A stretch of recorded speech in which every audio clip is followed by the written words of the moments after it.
in West Bay. And by the Ministry of District Administration. Explore your history, explore your land, explore your sister islands. And Cayman Airways. Call them on 949-2311 to book your nonstop flights to Los Angeles and Panama. And Doctors Hospital. Peace of mind is important when life happens. Doctors Hospital. Always there for you. Call 949-6066. But I do have some questions. There are more questions than answers. Cayman Islands' foremost listeners' participation program. Talk today. What is on your mind, Cayman?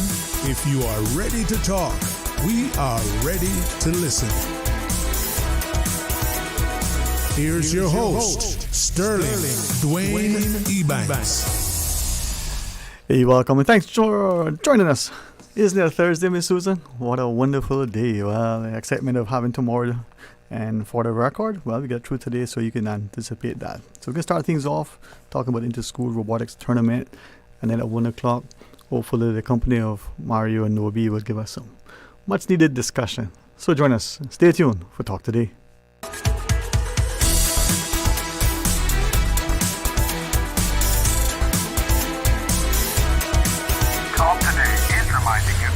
Avoid any statements or comments which are abusive, derogatory, malicious, or defamatory. Do not use indecent language or make any statement that is false or misleading.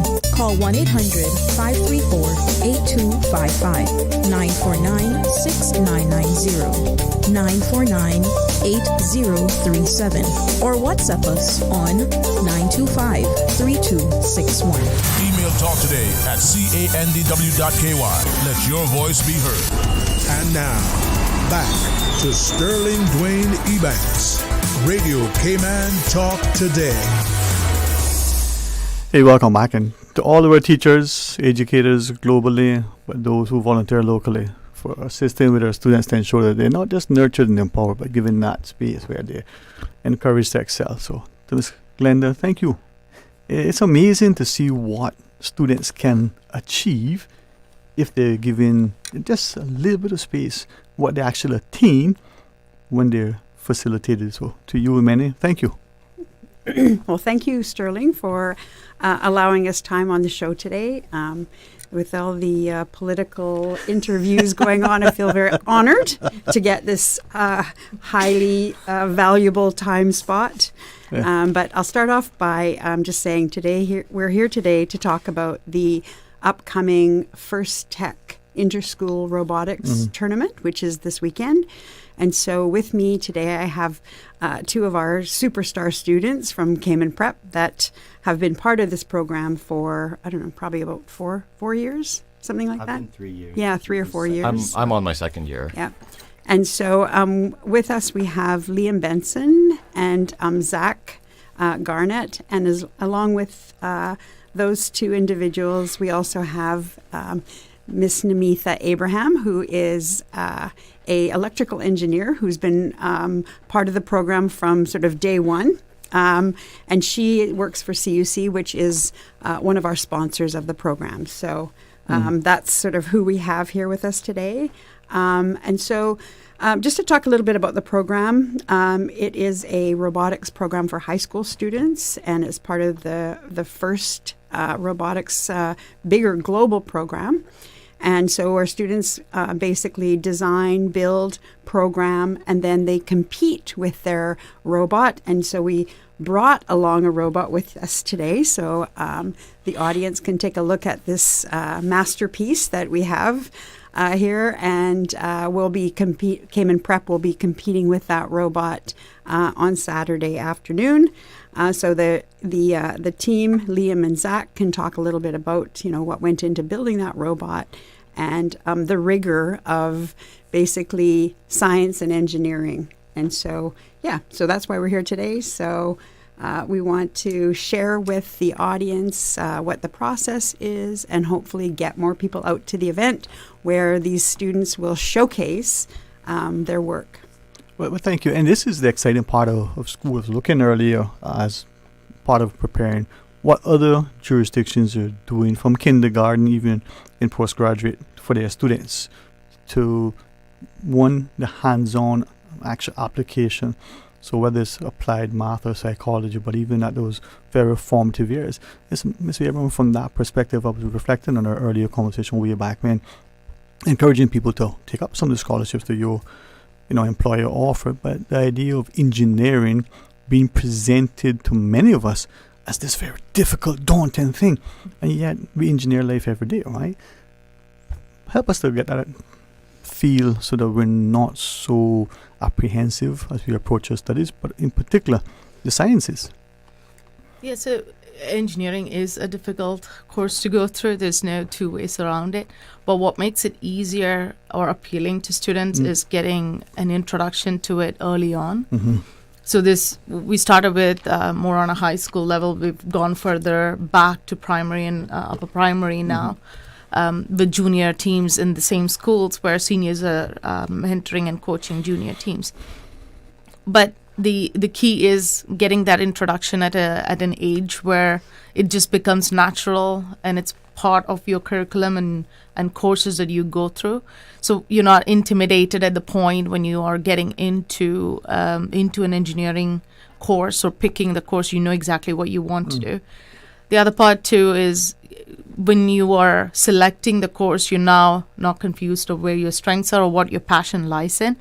And not everyone is talented in everything. For students like me, this is, getting that early introduction tells you there's a place for you and shows you that path quite early on. And robotics is, there's no doubt this is where the future is going, whether it's programming or actual building in every industry. So Cayman actually is small enough that every kid gets the opportunity with this program. That's an advantage that only jurisdictions like Cayman Islands has, where we're able to provide that with equity across all schools to all students. And all you need to do is show interest, which is a big, big advantage in Cayman. Yeah, and I'm glad you shared that because I want to maybe help us as a wider community support that initiative, right? But if I can, Liam, did you share this was your second year? Yes, this is my second year. I did it last year, this same competition. Uh-huh. I've also done the Globals program where I represented Team Cayman. Right. Just got back from that in October. And yeah. Was that Greece? Yeah. Yeah. You saw my friend Takas, right? He told him hello for me. No, but the reason why, Mr. Mitra talked about early introduction, getting the students in, you in your second year, not that you're old, but you're older than that kindergarten student. How does that sort of tie with your interest in it? Well, I've been doing robotics since I was in year 7. In a different competition, we did Lego robots when I was first doing it, first Lego League. Then I kind of took a break and came back last year and did my first year with these kind of big robots. But I think that's kind of what Miss Nami was saying. You need to have an understanding of engineering from a young age. Okay. And I just think the opportunity here is amazing for that. Zach, welcome, man. Thank you. 3 years consistent. Yeah. To Liam's point, you have to get introduced to it from an early age, or what's your take? Well, I never really did the Lego League, but I was always interested in the field of math, science, and engineering. Okay. But when I first found out we had a robotics team, I joined, I think, a week before the competition and got straight into it because we had to restructure the whole robot 6 times, including the day of and night before the competition. But just the excitement of the day of competition, but also leading up to it, building, facing challenges and overcoming those challenges just really sparks an interest in engineering. All right, let's take our first break, and then Ms. Glenda will come back. That idea of, we want people to come out Saturday, tell them when, where. The admission is kind of pricey. It's free. It just takes your time. All right. It's a free and a fun family event. Yeah. So especially if you have younger children that might be interested in seeing robots, I say come on, bring them along. Yeah. What's that competition where they the robots and they fight each other, sort of. What's that called? BattleBots. BattleBots. Yeah. That in the drone racing, that's fun. If you ever had a chance to see it in person or even just watching a live feed without the commentary, this is kind of those two merged together, but better because you've got a front row seat. Yeah. So, I mean, the BattleBots of, destroying each other's robot is kind of one thing. As the keeper of the components and, the cost of the parts and things like that, I can't say I'm completely in favor of that. However, the great thing about this program is there's a game simulation. So this year it's called Into the Deep. Which is about, sort of robots diving into the depths of the ocean and exploring sort of the, ecosystems and things like that. Mm-hmm. But what it does is it really gives students an understanding of like industrial type, types of applications. So, you might see above water drilling rigs where, and things have to be repaired. And so it's really like an underwater robot that actually does carry out those things. And so the game that we have is very closely aligned with like real life applications. And, part of it starts off with this autonomous kind of time where the students program the robot and then, hands off and it just carries out those tasks, which is also very much a application in real life, like driverless cars and all those types of things. So it's great opportunity to learn about those types of applications and careers in those places. So and that's the key. We're impacted by it. To what extent are we impacting it? So when we come back, let's talk about it. I'm excited. It's not BattleBots, but hey, we can dream. All right, stay tuned. Join us after the break. Easter vacation is just around the corner, and Cayman Airways has added multiple extra flights to some of your favorite destinations, some of mine too. Look here, they got seats available now for booking on extra Easter flights between Grand Cayman and Kingston, La Ceiba, Miami, Cayman Brac, Little Cayman, and you can even catch a non-stop flight to Montego Bay for Easter. Check it out. You can visit CaymanAirways.com, contact a local travel agent, or call Cayman Airways Reservations on 949-2311. And don't wait too long though, because these extra Easter seats always sell fast. Be sure to add your Sir Turtle Rewards number to your booking so you can earn more miles for more free trips this year. Well, I know where I'm going. I'll see you on board a uniquely Caymanian airline for Easter. Stay cyber secure with Cayman National. Here are a few tips that will benefit you. Ensure to log out completely when you finish any online banking activities. Be aware of phishing attempts and only click links from trusted sources that are sent from your device through emails and messages. Remember, Cayman National will never ask you for your credentials. If you suspect a fraud attempt or that your account has been compromised, please immediately contact our customer support team at 949-8300. Did you know that Doctors Hospital provides urgent care services 24 hours a day, 7 days a week? And Doctors Hospital's urgent care physicians have access to the most advanced MRI and CT imaging in the Caribbean, providing reliable diagnostics when you need it most. When you need quality urgent care for an illness or injury, Doctors Hospital is here for you 24/7. Whether it's a migraine, chest or abdominal pain, shortness of breath, broken bones, or another urgent need, Doctors Hospital at the top of Walker's Road. Urgent care right now. The offices of dermatologist Dr. Wayne Porter will be taking appointments February 22nd to the 28th at his Crew Road Clinic. Appointment slots are limited. Whether you're seeking advanced skin care, Botox, filler, cosmetic skin enhancements, or simply looking to reduce wrinkles, Dr. Wayne Porter offers a full-service dermatology and dermatological surgery practice. For more information, email Dr. Porter Cayman at gmail.com. That's drportercayman@gmail.com. Call 946-9020 to book your appointment today. That's 946-9020. Hi, I'm Deputy Governor Franz Manderson, and I'm happy to announce the annual DG's 5K Challenge is fast approaching. Join us in Little Cayman on March 9th, Cayman Brac on March 16th, and Grand Cayman on March 30th for this exciting event. This year, we're proudly supporting the Cayman Islands Girls Brigade, the Cayman Islands Scouts Association, and the One-to-One Foundation, organizations dedicated to making a positive difference in the lives of our next generation. For more info on how to register, find us on Facebook at DG's 5K Challenge. Radio Cayman's Talk Today.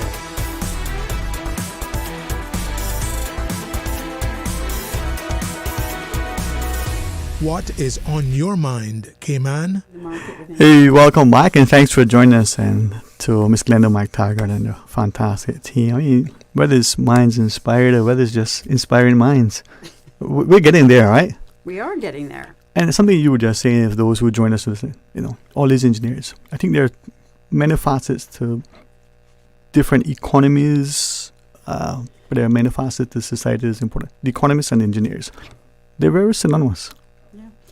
I work with a number of people that tell me that an engineer can do any job.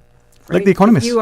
If you are, well, a lot of engineers are recruited from universities to go into like financial services industry as financial analysts and they're problem solvers, right? That's one critical of the thinkers, kind of really, I think really special things about engineering is they teach you how to be a good problem solver.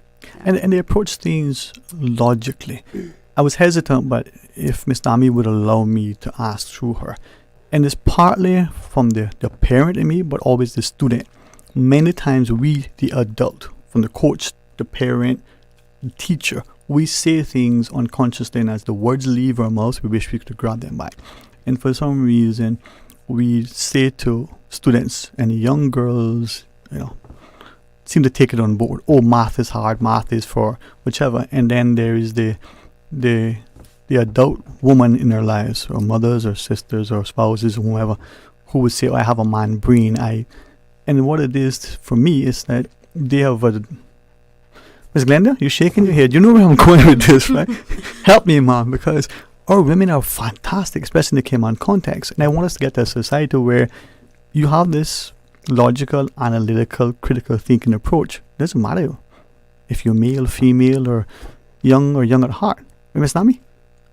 I mean, so it's an interesting concept because I have moved around before, and it is a challenge in some places. It's false, advertisement to say it is not challenging, but it's changed so much. Yes. When I started my career versus today, it's I guess there's a lot more awareness on engineering, and it's a double-edged sword to think that women can do engineering, because all engineering schools do is teach you the basics to solve problems. Everything else after that you learn at a job. You don't come into a job knowing everything to do the job. Yeah. So if you think about the problem solvers in your houses, highly doubt the majority. I can guarantee the majority of women.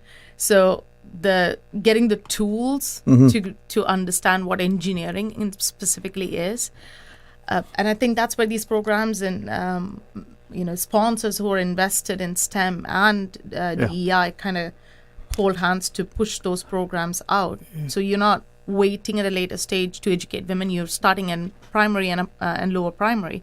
So it just becomes part of your routine instead of a new concept. Now you're trying to educate to a female student at high school. And at that, to me, it's a little bit late to start educating students on a new career option, because by then you kind of know where you want to go. You've been pigeonholed, if nothing else. That too, yeah. Ms. Glenda. I was going to say, so the other part of this program that I think is really great is the fact that students work together as a team. So, in any workplace, what makes a good, high-functioning, effective team is diversity of ideas, diversity of thought. So when you have, a number of females, you have younger people, older people, those are the best teams, because people come to that team with different ideas, different experiences. And so, within our also our robotics program, teams, you have some younger students, some, more experienced students, you have some, some girls, they might have their ideas about, how the thing is going to, function, which might be different than, what the guys think, but that's where the conversation, happens. And so, yeah, diversity is great. There are more females going into engineering, but still, the number is significantly low compared to males, right. And a lot of it is not necessarily being encouraged to go into those kinds of fields, or to your point earlier that you don't think you're good enough in math or physics, and so that's why it's really important to when students are younger to encourage them and tell them they can do math, they can do physics, and and they can be an electrical engineer like Miss Nami. It's all very possible. It's just figuring out how to blaze that trail and make that path. And so yeah, the robotics really kind of bring that STEM learning. I always say it brings it to life. It's very interesting to watch a student that just starts the program, and we're seeing this a lot with our junior programs. And the first time the robot moves, and they actually made it move, right? It's one of those kind of light bulb moments. So, if I might, because I want to public, I know Saturdays extremely busy for all of us, whether it's church, the sporting event, the chores, the shopping. There's so much that happens on Saturday, and for some people, they're doing all of that. First, they get up and do something, go to church. Then we understand that, but come out on Saturday and see something that may surprise you. Get all that done in the morning. Come and see us in the afternoon. Midday to 6, right? At the Arc. Midday till 6. Okay. If I might, Liam, first to you. Tell us about the team. I mean, Zach, jump in, and I want our people to appreciate that, for me anyway, it's one thing to have something theoretical, but when you see it actually work, the applied math, you get in there, you're using this formula, you're doing this thing, but when you see it, so trigonometry doesn't make sense until you later on in life and you line up a house. Tell me about your team, the composition. How do you come to where you are, the dynamics of the team? Zach, compliment what he says. Hey, contradict him if you want. Yeah. Let's have a conversation. Well, our team, we have 5 main people, I'd say. 4 males, 1 female. We started off just as soon as the competition came out, like the manual, the game specifications. We just start reading the rulebook, reading what we can and cannot do, just to give us a baseline of how to solve the problems. The first step is identifying the problem, and then you find ways to solve it, and then you go and actually do it. So I think the big thing that a lot of us kind of, especially our junior team, need to think of is how are they actually going to solve the problem? Because I feel like they, a lot of the time, just go straight in, start building day one, and I think we need to kind of scale back a bit and just start by planning thoroughly. Like ours, we had a fairly good plan going in from the start. We kind of knew what we were doing and didn't really have to change much along the way. There was a few minor changes. Our claw isn't perfect. It works. It's not amazing. Yeah, that's just planning and having a good idea of what you want to do is. And you have also Josh, right? So he's your main programmer. All right, thanks. Yeah. All right, that's what I said. Compliment or contradict, right? I think planning can only go so far, because you can plan for and like try and predict anything that could go wrong, but still something else will go wrong. So I think it's just once you've started building and you face a challenge, finding new ways to overcome that challenge, and just moving through the engineering process. Just keep on working through. Like, you start with the goal. So like Liam said, we have to pick up samples and put them into a high bucket. So we're like, what do we need for that first? Yeah. We need a lift and we need a claw. So that's the main part that we start building first. So the claw, And then, Liam, if you want to extend it, so this can go, and it can also rotate to put it up nice and high. Yeah. And then we say, well, how do we mount that? So we have this motor inside actually the frame of the robot that can lift it up, and then we have to build the frame and mount all of the things together. Mm-hmm. So looking at it, I mean, I can see potentially, if you look at the human anatomy, a ball joint almost. Yeah. Right? That is life. You identify what is it you're trying to achieve, but that's sometimes the hardest thing. I always share that you can't, address something until you acknowledge it. What's the problem you want to solve? That's where engineering comes in. What is it we're trying to do? Is that something that is innate in your respective minds, or is that something that can be taught? I don't know. I think it depends on the person. Like, okay. For me, I've always been very logical thinking. I've always thought. So you think? Yeah. I've always kind of thought, like, here's a problem. What can I do to solve it? Mm-hmm. I think that's just how I am. But I think some people aren't like that in the way they think. So for me, it's become very natural. But I think. All right. I want to ask Nami to jump in, but if you want, Zach, what do you think? I think you need to be logical, but then you also have to have either another person who has a different viewpoint. Because sometimes me and Liam are like, we got to do it this way, this will work. And then one of our other engineer builders is Josh. Well, we have two Joshes, but Josh the builder, not the programmer. And he'll come in with a different, why don't you do this? And we're like, oh yeah, that... It's just thinking outside the box and taking a alternate approach is essential. So I'm glad they shared that. It was no script. I recall what you shared sometimes, and I just paraphrase, and sometimes it's our environment, the home environment, that our family dynamic, maybe our cultural environment and expectations of what we should do based on stuff. Jump in there and fill in the blanks for me. I believe it can be taught to a point. Mm-hmm. The key is the interest from the student, and that's the driver in a lot of cases. And one of the things that always stands out to me is you see them build it, and then you see them compete with it. These are two very different things. The calm builders that I see here are not. I have had to warn them on the playing field, because when you see your design not working, staying calm, because you have 2 minutes to score the entire game. And if you get frazzled, you've already kind of lost the game. Yes. So I think that is real life application, right? Like, you have money on the line to build and prove a solution. When you get very close and something doesn't work, the key point is to stay calm. Like, for us CUC, that's like the bread and butter, making sure that you make decisions that are right.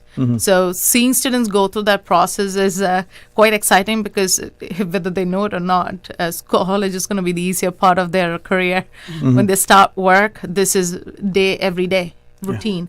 But it definitely see improvements in the students that we've seen over a couple of years. Even in the robot that I see here now, there's things that they've learned from the last competition that they've adopted, because they know it works and they know how to do it now. They came up with that overnight the last time. This time it's a thought out process, and that's the key of engineering. Like, you don't have to reinvent the wheel. You just need to know how to make it right from lessons someone else has learned, and repeat it without making too many mistakes. And the ability to learn is the key part in this competition. You don't have to. It's a pretty basic box, but you'd be surprised by how many times they go off the rail trying to build it, forgetting the end goal is the game. Right. All right. We need to come back. Start back with you, Miss Glenda, and we can recap. But we also want to remind people to come out on Saturday. Take the scheduled break. Hoping and prayerful that many will attend Saturday at the Arc between noon and 6 p.m. Stay tuned for Talk Today. Did you know ordering your favorite sandwich from Subway just got easier? Yeah, picture this. No more waiting in line. No more fussing with cash. Just a delicious taste of Subway at your fingertips. With our new app, ordering your go-to sub is as easy as a few taps on your phone. Plus, receive exclusive deals and earn loyalty points with every purchase made on the app. Download the new Subway app today and get ready to ditch the lines and drive straight into your flavor. Visit the App Store or Google Play Store on your mobile phone and search for Subway Cayman Islands. Subway. Eat fresh.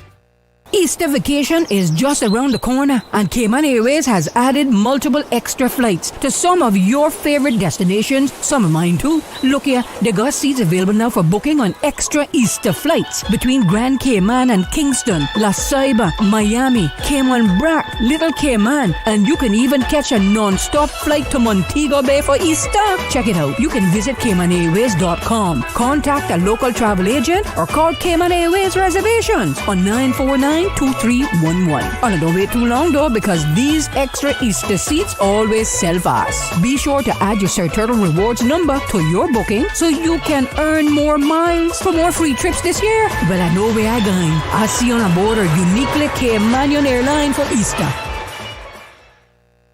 Accidents and illnesses can strike without warning. Ouch! When it comes to urgent care, every second counts. At Doctors Hospital, we have a dedicated team of experienced doctors and nursing staff available to you 24 hours a day, 7 days a week. Don't waste time in an overcrowded emergency room when you need urgent care. Whether it's a broken bone, a severe infection, or a sudden illness, trust in Doctors Hospital's unwavering dedication to providing the best immediate care. For complete urgent care when you need it the most, choose Doctors Hospital, located in Georgetown, 16 Middle Road. Wouldn't it have been grand if you had purchased land 30 years ago? It may not be 2020, but a perfect vision has never been more clear. Cayman Brac and Little Cayman, poised for growth with an eye on the future. Your land, your history, your future. Discover all that our sister islands have to offer. Get your tickets now for Grand Cayman's biggest one-day family fun day, the 56th Annual Agricultural Show at the Stacey Wartler Agricultural Pavilion in Lower Valley, Ash Wednesday, March 5th. Raffle tickets are on sale now at eventpro.ky and include general admission to the show. Not one, but two $10,000 grand prizes. All the fun, all the entertainment, the food, the animals, the plants, and homemade goodies. Get your raffle tickets now at eventpro.ky. The 56th Annual Agricultural Show, Ash Wednesday, March 5th. Radio Cayman's Talk Today.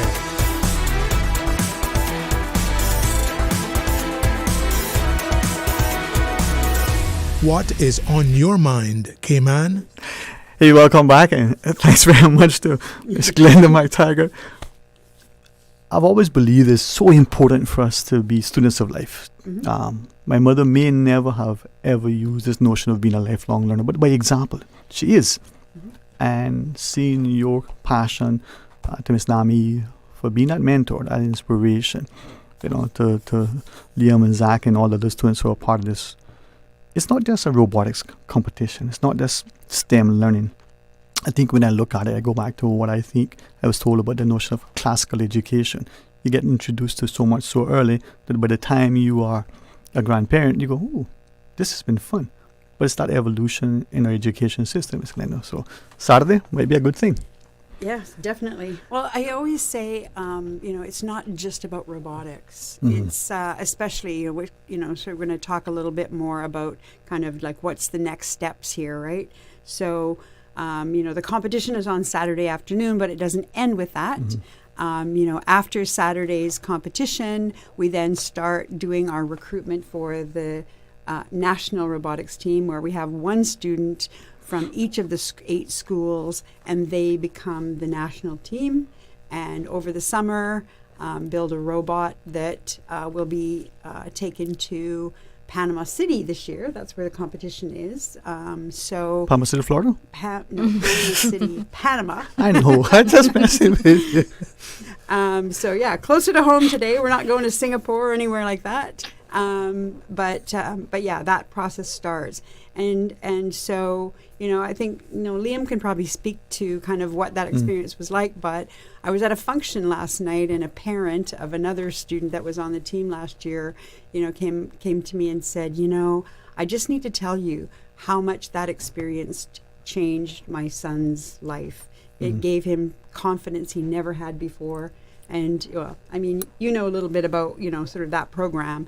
Students have to fundraise, they have to present to government officials, they have to, have an afternoon with the governor and let her scrutinize the robot. There's a whole lot of things that are part of that program.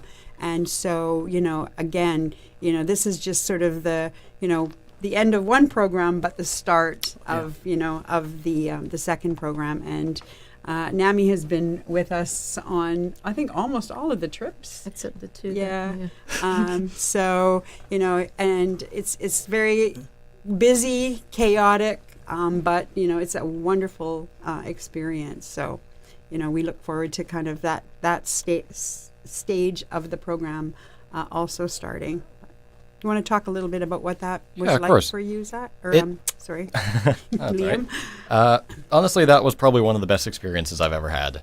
Being able to be on a team representing my country in an Olympic-style competition, it's really the Olympics of robotics. It's the biggest competition globally. And just being able to have that opportunity, I think, changed a lot. And I think everybody should have that kind of opportunity to be able to be on a team working towards something and have an end goal in mind, that you work every day. We were working there every day from like 9 till like 4 or 5, Monday to Saturday, every day. It was a lot of work, but I think it paid off. And I think the experience I gained from it was there's no price tag you can put on that. But as I listened to a quick look at the message from one of our listeners, and I paraphrase, sharing that this teaches children real life, not applications. And as I reread it as you were talking, you worked on it every day. It's your summers as opposed to what your classmates may be doing, whether traveling or whichever.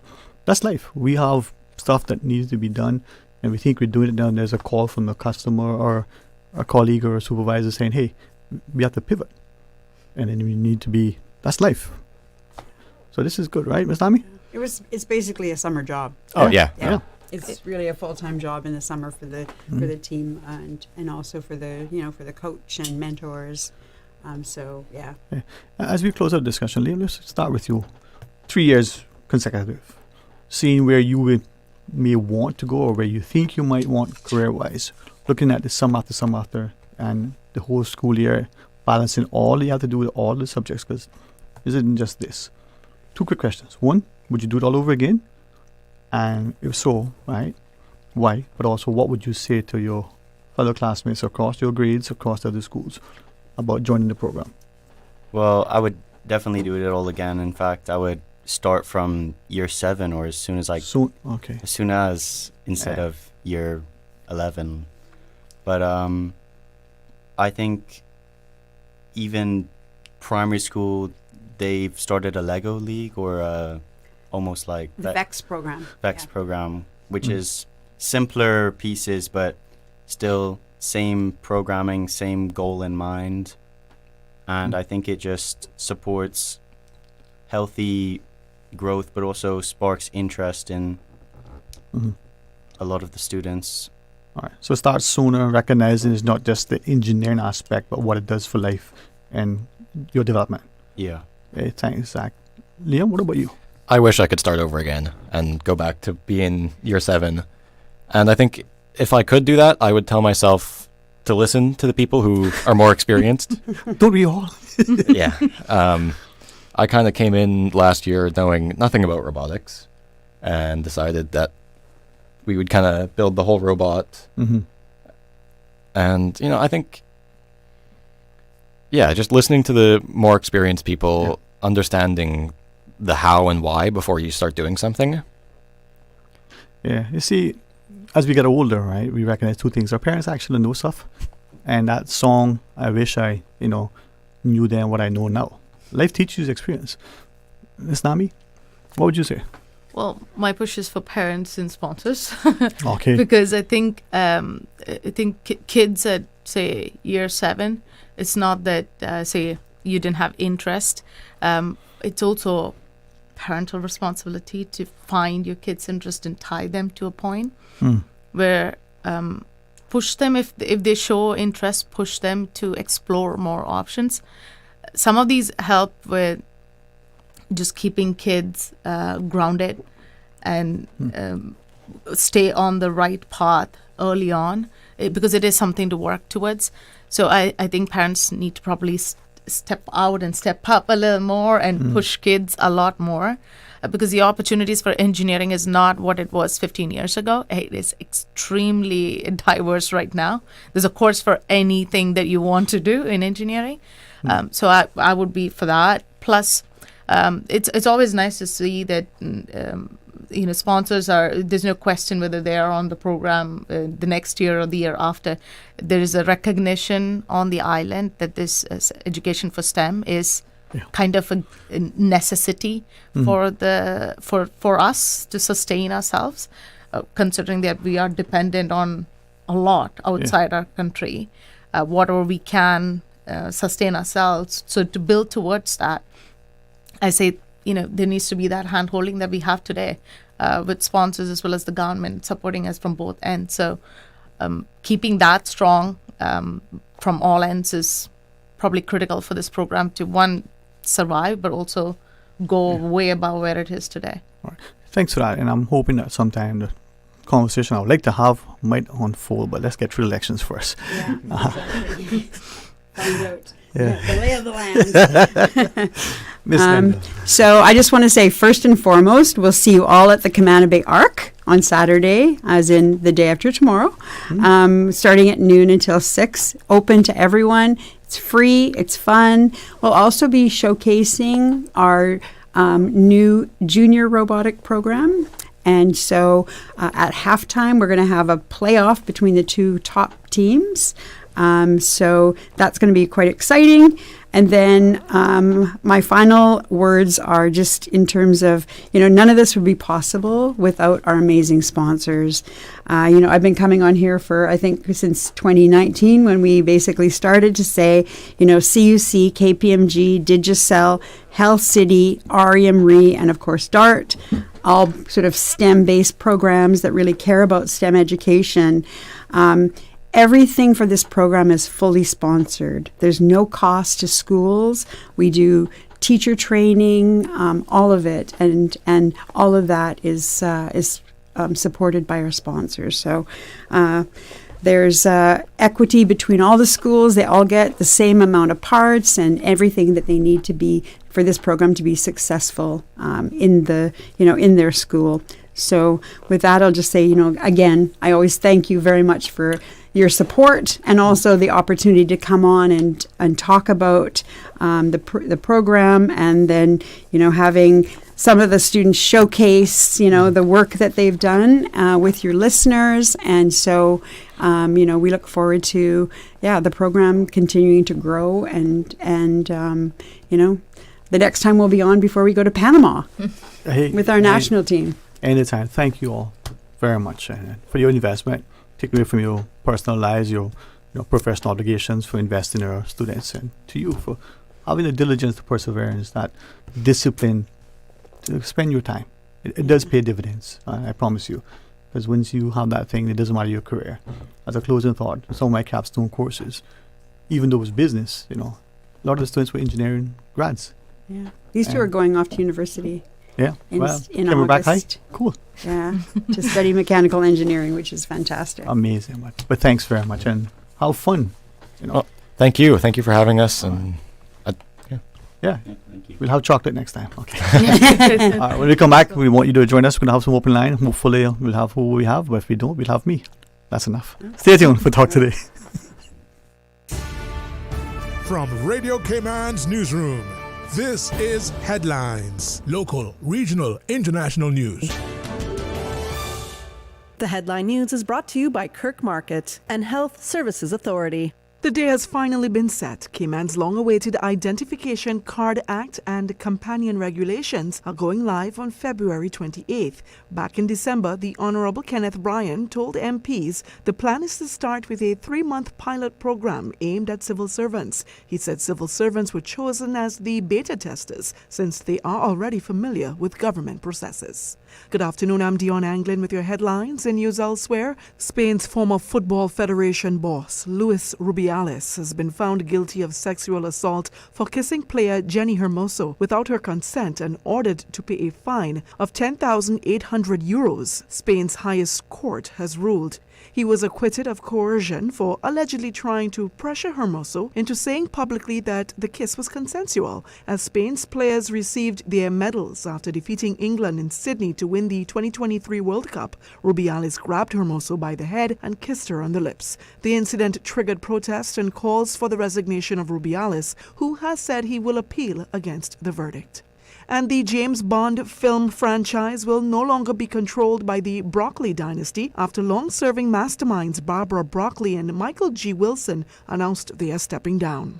The Bond films were launched by Albert Cubby Broccoli in 1962 before his daughter and stepson took over. The pair will now give creative control to Amazon MGM Studios, which was formed when Amazon bought Bond's parent studio in 2022. The new deal comes after mounting speculation about the fate of the British spy 4 years after his last outing in No Time to Die, which was also Daniel Craig's final appearance in the role.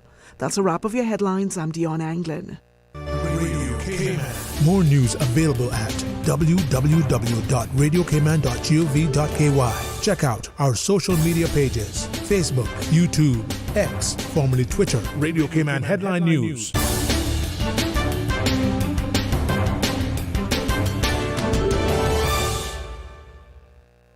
Looking for fresh, healthy food that's full of flavor? Then you've got to visit Kirk Market. Our dishes are made with fresh, high-quality ingredients. Enjoy vibrant mixed greens or satisfying pasta salads. Or try one of our delicious grill options like blackened chicken, spicy beef steak, or grilled salmon. Looking for something light and flavorful? We've got sushi rolls and poke bowls prepared daily.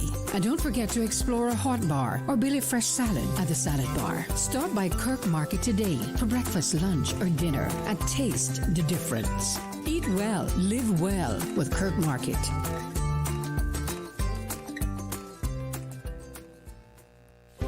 Do you have a healthcare question but not sure who to ask? Contact HSA's Patient Call Center to speak to one of our experienced clinical team members. We are here to answer your questions and help guide you through your healthcare journey. Need to make an appointment? Our team can help. Contact HSA at 949-8600 or email info@hsa.ky. At HSA, we are committed to caring for you. Radio Cayman is pleased to feature this special Sister Islands historical vignette brought to you by the Ministry of District Administration and Lands. Explore your history, explore your land, explore your Sister Islands. The coconut industry on the Sister Islands boomed between 1890 to 1915, with annual exports exceeding 1 million per year. In 1906, the industry peaked, with the Sister Islands accounting for the entire export of the Cayman Islands. A coconut disease had previously killed off all of the trees in Grand Cayman. The industry was so successful that the government of the day went as far as to impose a special export duty. However, on Friday the 13th, 1915, a hurricane of unprecedented severity devastated the island of Cayman Brac, rendering most homeless and decimated 98% of the coconut trees on the Brac and 40% of those on Little Cayman. To add insult to injury, the coconut disease that struck Grand Cayman would soon arrive in the Sister Islands. During the 1920s and 1930s, efforts were made to revive the coconut industry, but the efforts were modest and the industry failed to reach its previous level of prosperity. Information from this historical vignette was sourced from Founded Upon the Seas, A History of the Cayman Islands and Their People by Michael Creighton and the New History Committee. Radio Cayman is pleased to feature this special Sister Islands historical vignette brought to you by the Ministry of District Administration and Lands. Explore your history, explore your land, explore your Sister Islands. Explore your history. Explore your land. Explore your sister islands, the ultimate staycation experience. Your culture, your freedom, the land that time forgot isn't gone. It's your sister islands. Discover all that our sister islands have to offer. We give you honor and praise, adoration and glory. Radio Cable.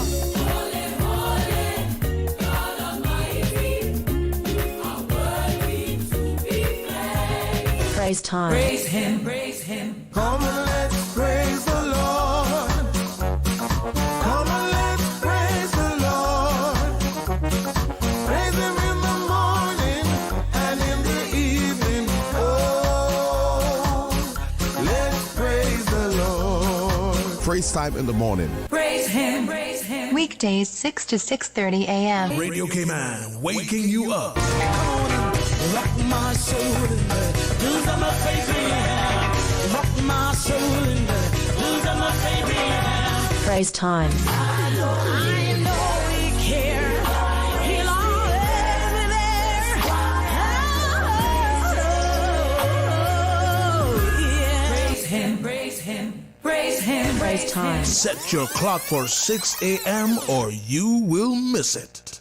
Easter vacation is just around the corner, and Cayman Airways has added multiple extra flights to some of your favorite destinations, some of mine too. Look here, they got seats available now for booking on extra Easter flights between Grand Cayman and Kingston, La Ceiba, Miami, Cayman Brac, Little Cayman, and you can even catch a non-stop flight to Montego Bay for Easter. Check it out. You can visit CaymanAirways.com, contact a local travel agent, or call Cayman Airways Reservations on 949-2311.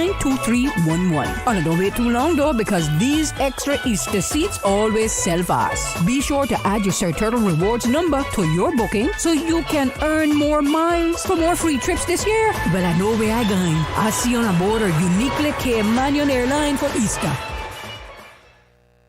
Radio Cayman, maintaining the innovation.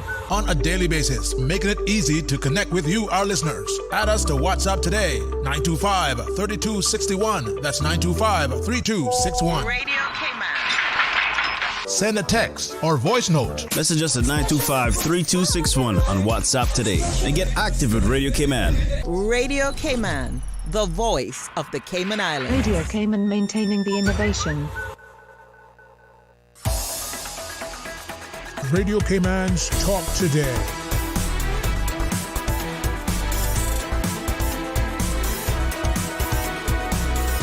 What is on your mind, Cayman? Welcome back. Thanks for joining us, and to Miss Glenda McTaggart, to people like Mr. Mito, Abraham, and all of those who, through their mentoring, their teaching, they serve as role models. Hey, thank you very much for helping our young students to be able to excel, to be introduced to programs, whether it's robotics or other STEM-based learning. And to people like Shane Noby Edwards, I think conversations like this help us to appreciate two things. One, the importance of having conversations like this. And secondly, how easily and quickly we take for granted all the great things that are almost at our fingertips that exist within the Cayman Islands. And I don't know about you, but I was reflecting earlier. I love Bacchus, without question. I would consciously go sit and just watch. But how we don't see the importance of doing that, and when we do, what is happening around us. Two simple things. A dog or dogs may be roaming about the place. How does that impact the environment? You know, you're stepping in stuff. The noise the dogs make, or sadly, how unsafe or uncomfortable or tentative you may feel with that uncontrolled dog just because of you, the nature, right? But secondly, all the other things that are happening that create noise and distractions and interruptions in that quiet space, right? And then I look at you and I see others who are saying, I have my professionalism, right? I have my professional qualifications, but I'm doing something that is a passion, to be the ambassador, to serve, to remind people of what is Cayman. Your championing for East End, I think, should be, an ambassador in every district that is doing that. Yeah, but let's go back to the dog thing. You know, I got dogs, right? You know, I know you do.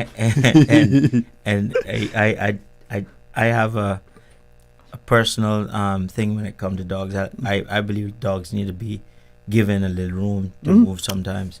I agree. But then again, it depends on the owners of the dog, right, to actually train them in the right way. Right. I'm not perfect, and my dogs have caused some some disturbance to some people, and I'll be honest with that. And you know, to many others, it's a great thing, because I do have an Airbnb at my house, and all of my guests seem to appreciate the dogs. No one's been bitten. Yeah. No issues there. But back to your point, right? You're a responsible dog owner. Yeah. Right?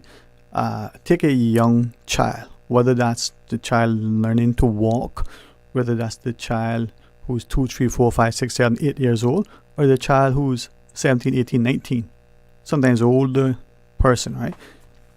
Who may be in the 20s or 30s. We all need guidance, nurturing, instruction. We need something.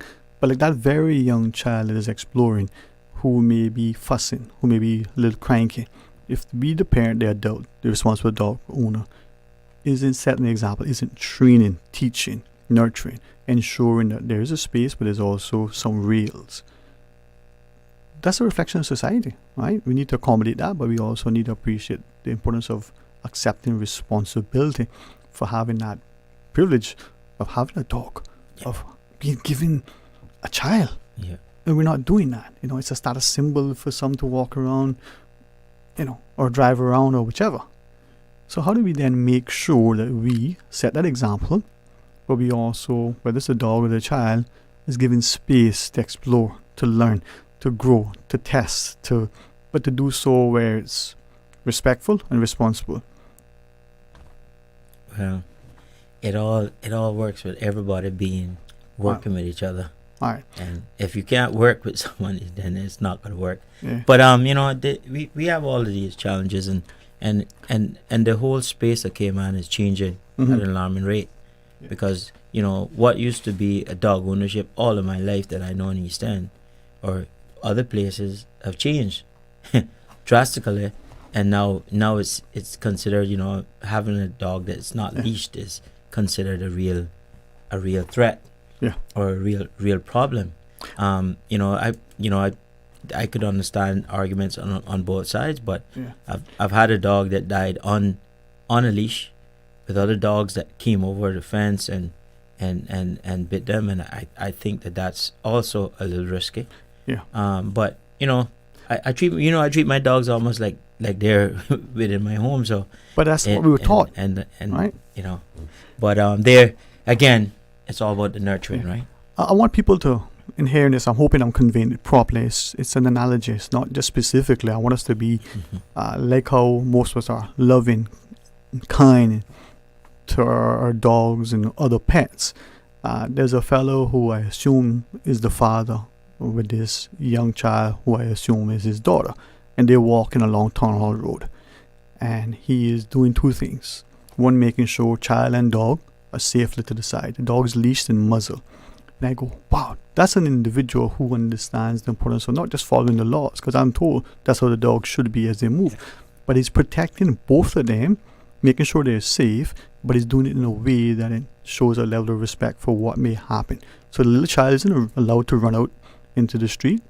What I find is that we who are driving along or riding our bicycles, we're not respectful of these three living, breathing entities that exist right in front of us, broad daylight. So I say that to emphasize the importance of one word that's lacking: love. Agape love, right? One of our fantastic colleagues, Miss Cather, perhaps amazing creative genius, right? Showed, hey, it's no birthday, no celebration, just hey, hi, you know, you're a colleague and a friend, and I love chocolate, and she says, here, let me share some chocolate with you. Love, no expectation, no reason to do it other than we exist in the same space. Is that what's lacking? We don't have the love, right? So that person who has let the dog off leash and quarter mile up, dog can't hear you, right? There's no whistle, unlike you who keep your dogs close by.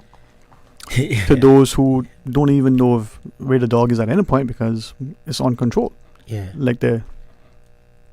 Well, I don't know. For me, that's a difficult question to ask someone like me, because if you followed everything that I've done when it comes to Easter and Surf Challenge and all these other stuff, most of the things I refer to as love. Yeah. And you saw my recent shirt, Peace and Love. Yeah. With a peace sign. If you remember back, Love is the Answer was one of my T-shirts. And you saw the one just recently that when I caught the fish, that's what it said. Yeah. So what did it say? I mean, people didn't. I can't remember exactly, but it's about love, right? Yeah. But, should we call a friend? But no, she remembers. The real thing is that you sometimes people do miss out the love that you should have for each other, and and you might be the bearer of the only love, but you gotta keep it strong.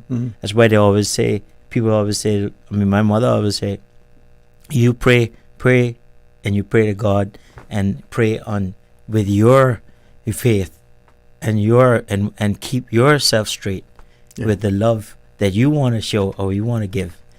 You can't control other people's input. It's an unfortunate thing that for those of us for whom either English is our first and sadly maybe only language, the word love has one spelling, one way of saying it, but many. Hopefully, the love we have for our dogs isn't the same that we have for children or spouse, or even my love for chocolate. In other language, whether it's the amorous love, the agape love, there are other words that have the connotation, right? Irrespective of that, it's a feeling, it's an expression, it's an attitude, it's an action. And maybe that's what's lacking, because in the absence of that love, there's no respect, there's no humility, there's no integrity, there's no sincerity, there's no genuineness, right? There's always some ulterior motive. Well, anyway. All right. So let me pivot, because that sets the stage. Nobi is with us.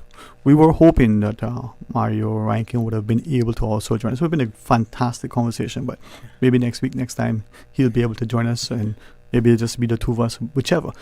But you individually share your particular sentiments. Collectively, your voices resonate in two ways. One, a consciousness of what's transpiring in our communities, and two, the courageousness of using the space to speak, always respectful, even though sometimes it may seem that it is quite poignant, it may seem direct, but it's deliberate, it's conscious.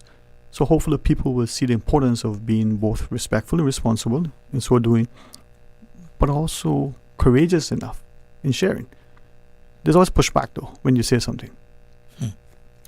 Of course, that's why when you put yourself forward for politics, and you start speaking your mind, and you know what you get, right? Okay. So that's where we at right now. So politics. Too many times, many of us say, "Oh, I'm not interested in politics." That may be true. That may be what we were told. That may be what we were taught. Too many times, people say, "I'm not getting involved with that because that creates division." I say this carefully but consciously. We go to church. We've often heard from the pulpit, the pastor preach, "There's no space in politics for Christians." And I used to believe that. I no longer do, thankfully.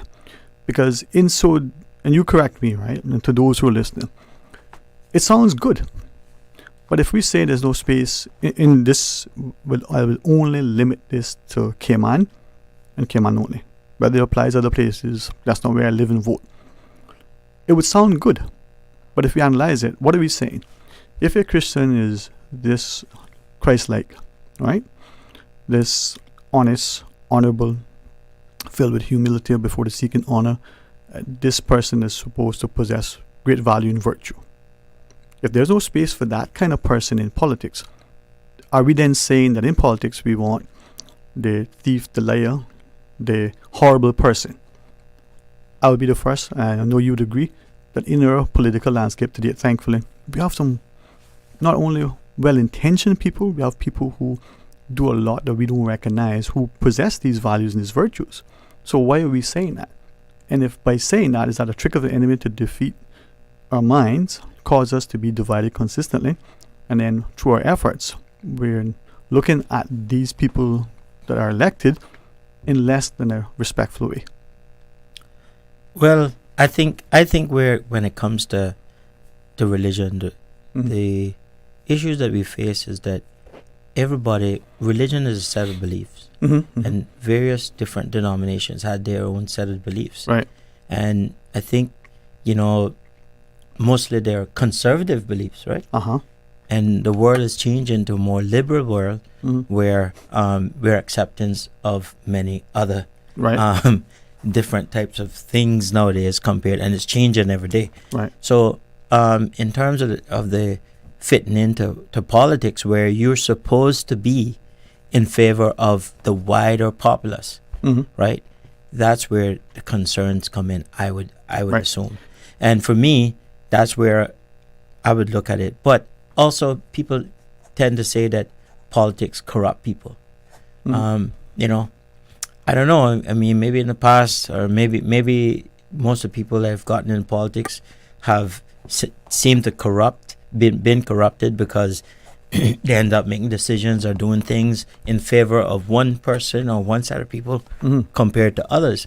And that, again, would be where the divide would come with religion. So let me then pick up on that. And to our listeners, join the conversation, because I want to, in the spirit of political debate, maybe take us down a path. But I want us to always champion, as you have, the environment as it is, right? But to your last point, notice I didn't say religion. I agree with you. I said Christianity, right? One facet of religion. Religion, I agree like you do. Series of doctrines that dictate and define when we worship, how we worship, whether we should, and whichever, right? But if in the Cayman context, as I emphasize, if there's a Christian ethos, then we want those people that are elected. Hopefully they exist in business, they exist in their schools and in their homes and in their other organizations. But in politics, if those people don't possess those values and those virtues that embody ethics and integrity, because we have foolishly, again, very deliberate word, somehow conditioned or consistently reminded our people that there's no space in politics for the Christian, again, in the Cayman context only, then what do we expect going to happen, right? So to your last point, if in the politics corrupt people, is it because of political expediency that we have that, right? You and I go down the road, we see someone who's in need of help. Like many people, we're going to try to help. But what if society is gradually saying to you, no, don't go around them, they may have some illness. No, don't help them and there's a bad thing that will happen. Over time, that may become the norm where we gladly turn a blind eye, right? But if the society is one way, wait a minute, this person needs help. As it was in the past, we would help. We'd expect nothing in return. The expected norm is that you would help because someone needs help. How many people would see somebody floundering in the water and not try to help, or someone's help, right? And is that potential what is happening? In every case, there is help that should be rendered, but we're unwilling to do so because we're told, don't. All right, let's pause. Let's take a break. Listen, man. Imagine if today were Friday, where I would be, and Monday was a holiday, or even so much more. 949-8037, 1-800-534-TALK. Two numbers to use, WhatsApp call as well, 925-3261. Sheen Nobi Evers. What do you want to talk about when you come back? I got a couple of questions, but you could decide and tell us where. No, you go ahead. I go ahead?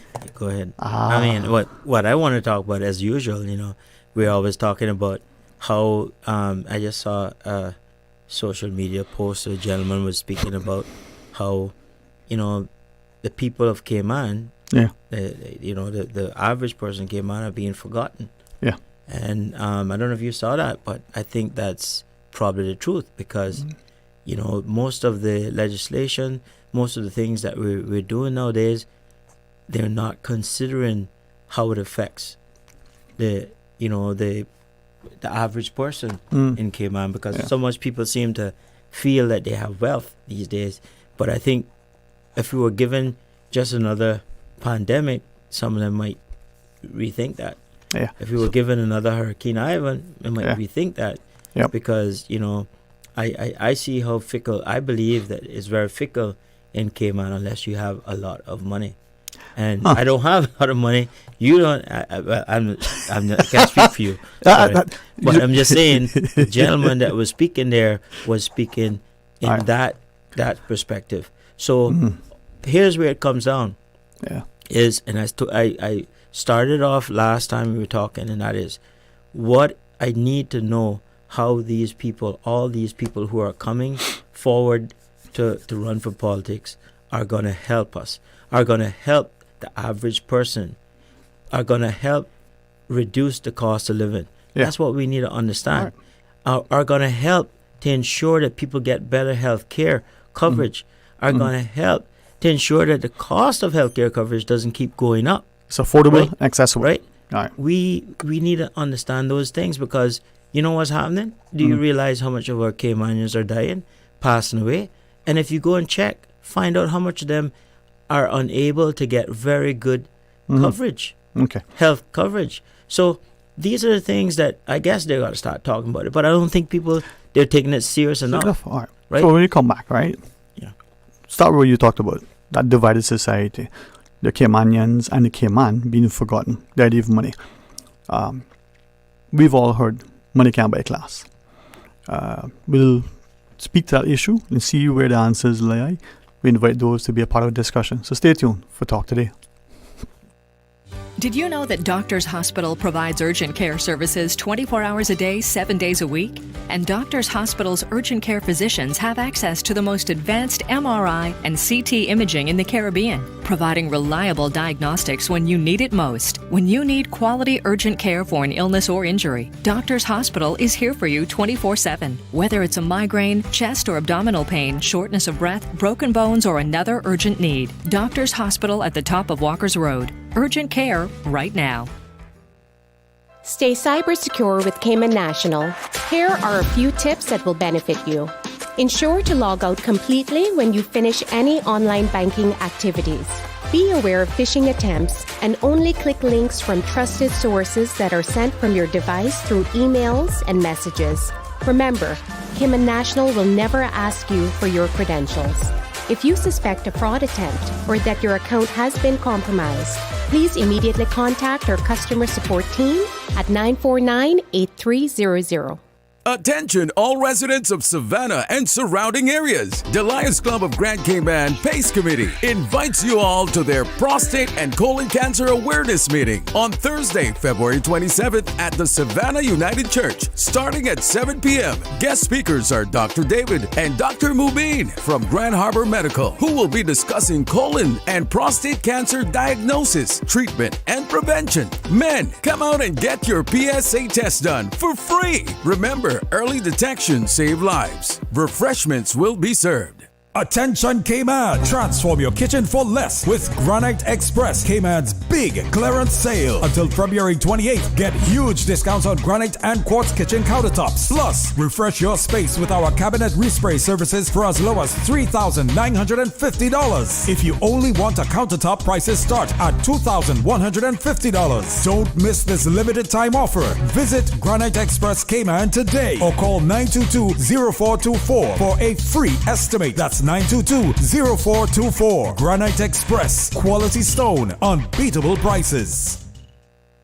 Hi, I'm Deputy Governor Franz Manderson, and I'm excited to announce the DG's 5K Challenge is just around the corner. We kick off things in Little Cayman on March 9th, followed by Cayman Brac on March 16th, and the grand finale on Grand Cayman on March 30th. This year, we're supporting the Cayman Islands Girls Brigade, the Cayman Islands Scouts Association, and the 1-to-1 Foundation, each helping to shape our next generation. Join us in making a positive impact. For registration details, find us on Facebook at DG's 5K Challenge.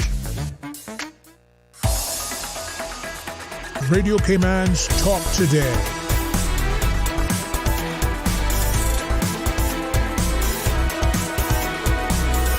What is on your mind, Cayman? Back. Thanks for joining us, and thanks to Shane Nobi Edwards for coming in. I'm going to ask through you, with the understanding that many times we who speak, even in our own sort of homes with the closest of family and friends, believing that that's what today's words, a safe space, to ask a question, to think out loud, we get castigated for it. What is that thing we watch in the movies when the person is being arrested? You know, you read them, what you say can and will be held against you in the court of law. We only realize then that's what happens. But we also realize for those of us who speak publicly, we're going into an election in short order. March the 3rd is nomination day, right? We have elections for the 30th of April. A lot is going to be said. The voter is going to say, oh, promises. Two things based on what you said earlier. So through you, and I'm willing to share, knowing that, as I just said, oh boy, you get castigated for what you say. But if you don't stand for what you believe in, if you don't speak out against what you see as injustices, you've only got yourself to blame, right? I like your courage. So with that in mind, we're seeing a number of people share, I'm not sure I'm going to go to vote. For them, this may be the first time that they've actually even considered that ever since they became eligible and got registered to vote, whether that was 40 years ago or just the last 4 years, for argument's sake. But we're also seeing a growing sense of frustration, whether we call it road rage, the way we're on the roads, whether we call it something in the employment arena where people are bickering amongst themselves as colleagues or disgruntled with their clients and customers. So we're seeing that friction, that tension. How do we address that? I don't know. Okay, fair enough. That's a reasonable answer. The difficult is we addressing all these issues seem to be so complex because we've made it complex, and I believe that a lot of the people who are advising us are making it complex for the simple fact that they know that a lot of cases, most of the government, most of the people who are in these positions may not be that well in tune with it, and they're playing they're making these things get to a point where it's really confusing us. Right. I would never think we can go back to this. And I'm listening to you. I would never think it would be a country that for people to get their statuses or whatever or residency, they're suing the country. I never thought that would happen. So how can that happen to a country? Maybe it's very simple. But I don't think I could ever go to Jamaica and try to say, boy, I want to become Jamaican and you didn't give me the residence, so I can fight it, take you to court. Boy, I don't know. Yeah. And I'm not referring to, I probably shouldn't have mentioned that country. No, but thank you. But I'm not referring about any other national, other than I know that those countries, I just saw something that people were showing a bunch of Chinese people or whatever that were taking up the jobs in Jamaica, right? And you're talking about 5 million people, right? And then they someone bringing work permit. I'm doubting that their work permit status would ever be to the extent of what we have, more than the amount of people that we have as considered on our voting population. I just found out our voting population is how much? 26,000, they said the other 23,600, right? Yeah. Okay. How much work permits do we have? 80,000. No, they said it was like somewhere around 14,000, something like that, right? No, it's more work permits than that. But you get what I'm saying? Yeah. Right? So just think about it in any country that you know. Yeah. And they're concerned about the number of work permits. All right. Or people coming in their country and working. Yeah. What I like about you, everybody who hears you or knows you know that there's no maliciousness in you, right? There's no animosity. Well, I hope so, but come on, man. I mean, there's a photograph of you with your fishing rod and your dog, right? That, I think, and I use that as an example, epitomizes, the idyllic gentleness. That dog could be your son in terms of the love and the care and attentiveness, right? For me, that's not just a fellow fishing and his best friend along. It talks about the importance of a society being able to have that freedom, for man being willing to make time to pursue a passion, but also recognize the importance of what that does for the mind, the spirit, the body, the soul. Okay, how does that tie into where we are? That courageousness that you just shared, those who are listening would understand you're not being anti, you're only speaking to the realities. If we continue the path that we're on without understanding the impact, there's going to be constant friction. You don't bite the hand that feeds you, we're told, but you should be allowed to ask, okay, you just gave me something to eat. What is in it? Maybe you need to be taught how to ask that. Maybe we're not doing that. But you also should be expected to receive an honest answer. Oh, here are the ingredients, right? We're not asking the question. When we do, we're not quite sure to whom we should ask, how we should ask, or when. For those like you and me who have the wherewithal to do so, again, from the home environment being given that courage, that leeway, that instruction, that almost the expectation that we should ask. Yeah, but going back to the young lady that you saw on social media talking about all that stuff the other day, that when we start talking about how we feel about Cayman, people got upset. How could you expect that? You know what I'm saying? I don't understand how they could expect that. I'm going to invite listeners, right, to share, because the real thing that is being ignored is the growing division in our society. Not ignore that it's happening, ignore that we're not addressing it. So between early September, late August of 2019 to June of 2024, I consciously did not leave the Caymans to leave this jurisdiction. In that time, all the people, I'm so glad that they're in my life, from all walks of life, from originally different nationalities and occupations, whether they now have PR or status or whatever, right? They have allowed me to sort of re-enter their lives, right? Sharing their celebrations and their foods and do the things that we did before, but we didn't any longer because life got in the way. So we consciously got reacquainted, from exploring barcas and the dikes to sitting and watching the sunset, not going and see the sunset, watching it set. Why I say that is that appreciation that they have, not just have for Cayman, as to why they made the decision to leave wherever they were last, to come to Cayman and have remained, shows a strong love and affinity for the country, but a growing recognition that we're losing not just identity, not just the safety and the political stability, but the social stability in our country. If we don't now come together, all of us who are here, we're going to see the increased violence, the increased crime, the increased displacement, the increased division. Our politicians aren't the ones that should have all the answers. But if we who vote for them aren't more discerning in our selection, more insistent that their answers aren't BS, we're going to lose them. Yeah, well, the unfortunately, the problem that I found with politicians are they believe that, and I'm saying this real boldly because this election and from here on I'm not gonna stop with what I'm trying to achieve for the people, especially the people from East End, right? I'm just making that clear, and I know that I'm gonna have some downfalls on it, but I'm not gonna stop. But they believe that it only certain people they have to talk to, right? Okay. They honestly believe that they don't have to talk to some people and they can do what they wish. Communication is the key. Okay. If you want to be an effective politician, you have to communicate. If you can't communicate with the average person, you believe that you have to communicate.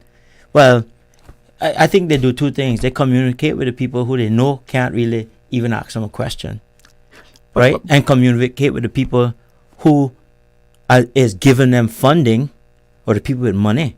Yeah. But all the people in between, they don't want to communicate with. Why is that? Right? I don't know. I'm gonna go back now because I got hit on what I mean by that. Right? Is you have heard me on here talking about purchasing the Collier's Pond, Mm-hmm. even having a conversation with the owner, just one bit, right? One bit to the current representative. They have go back, guys. Look in the books how much properties they've bought in East End.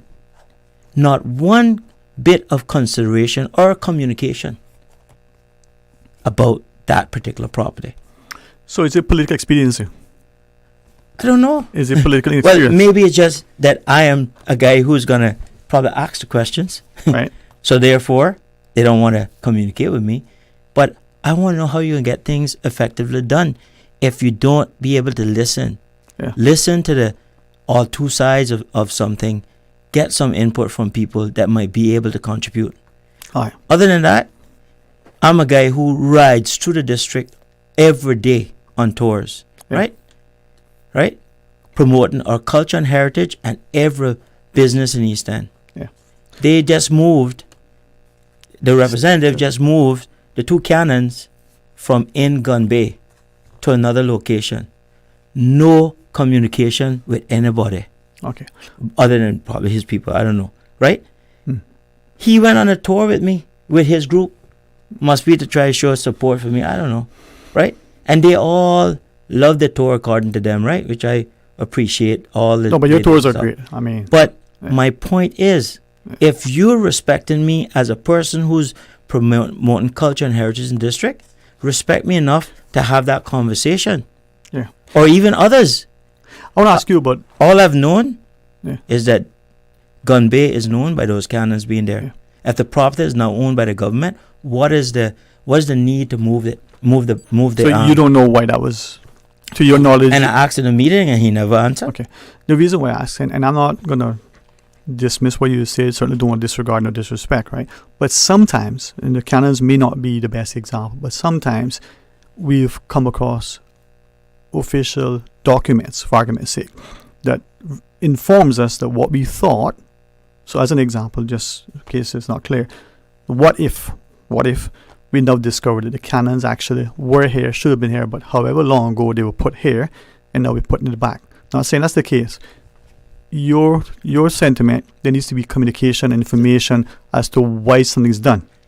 Right? My sentiment is not everything need communication, but our culture and heritage, and if you know someone is being a part of that, you should communicate. Just the same way that it could be for any other aspect of East End or any other aspect of Cayman. I don't have to be involved with everything. Okay. But right now, if you're giving me the kudos and saying I'm this person promoting, I'm the only tour guide in East End. Yeah, man. I'm the only one out there.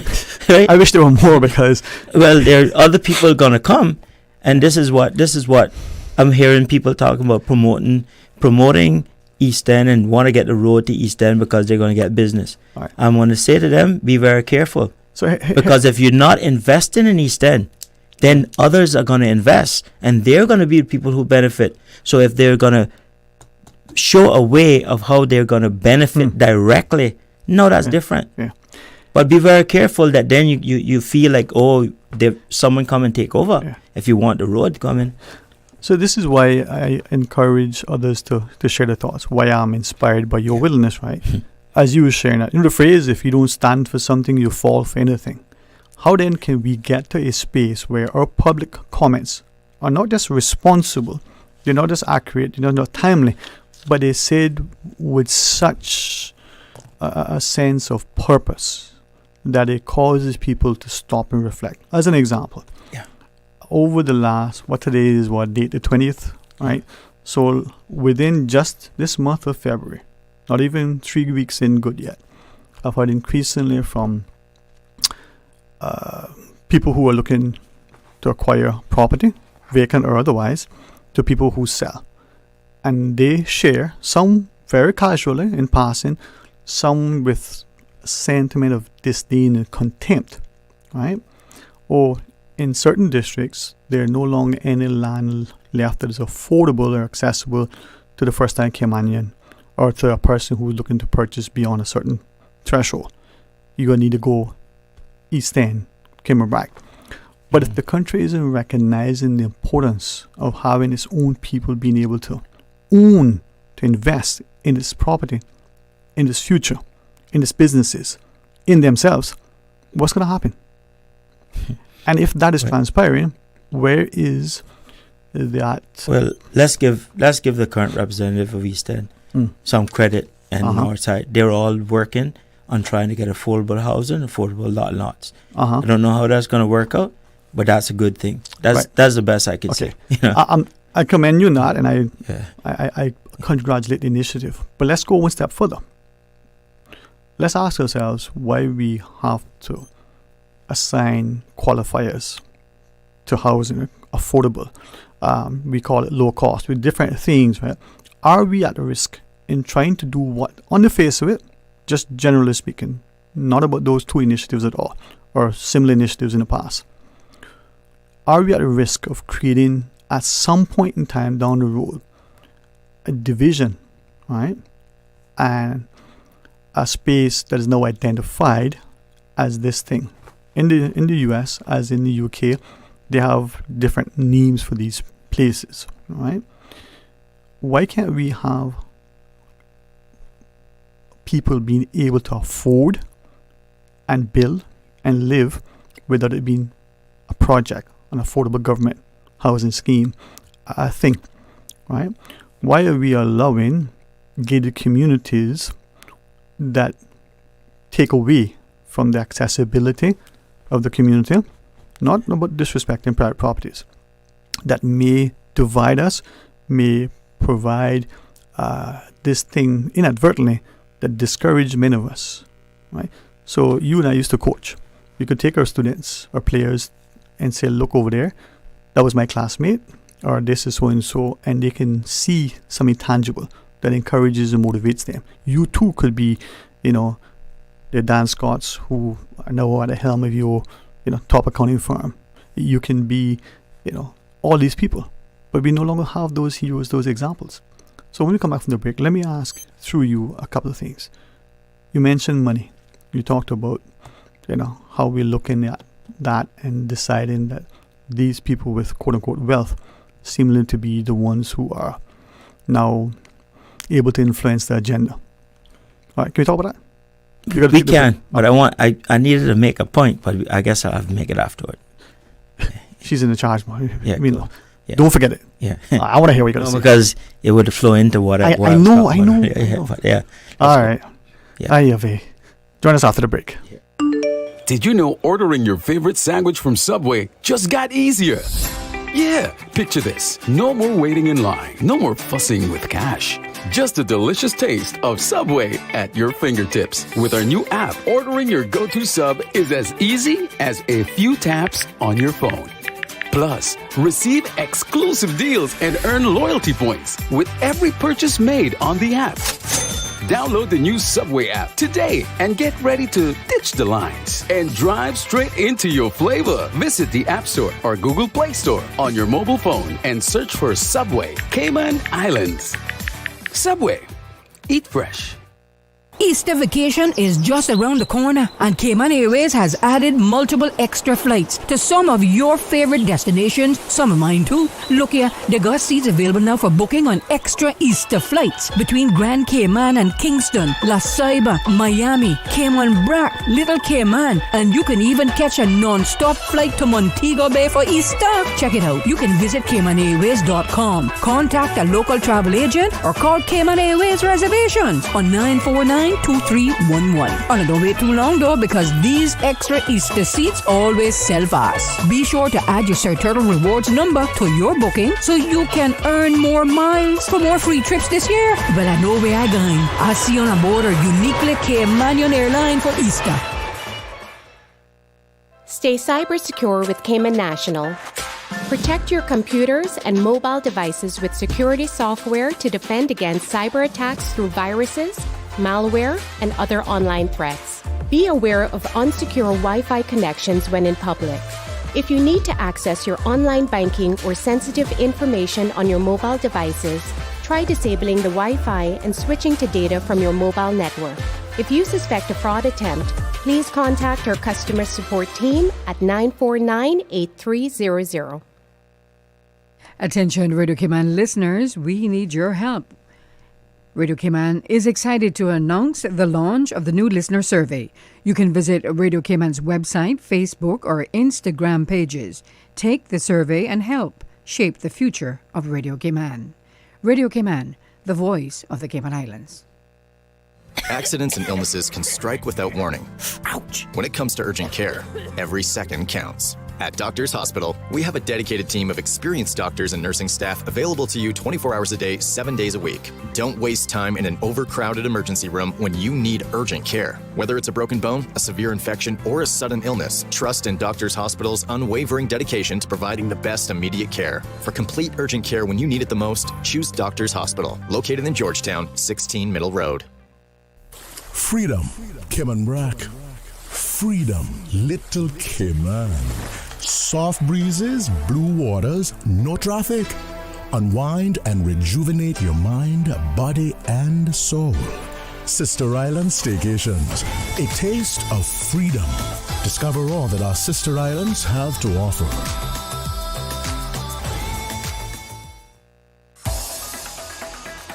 Radio Cayman's Talk Today.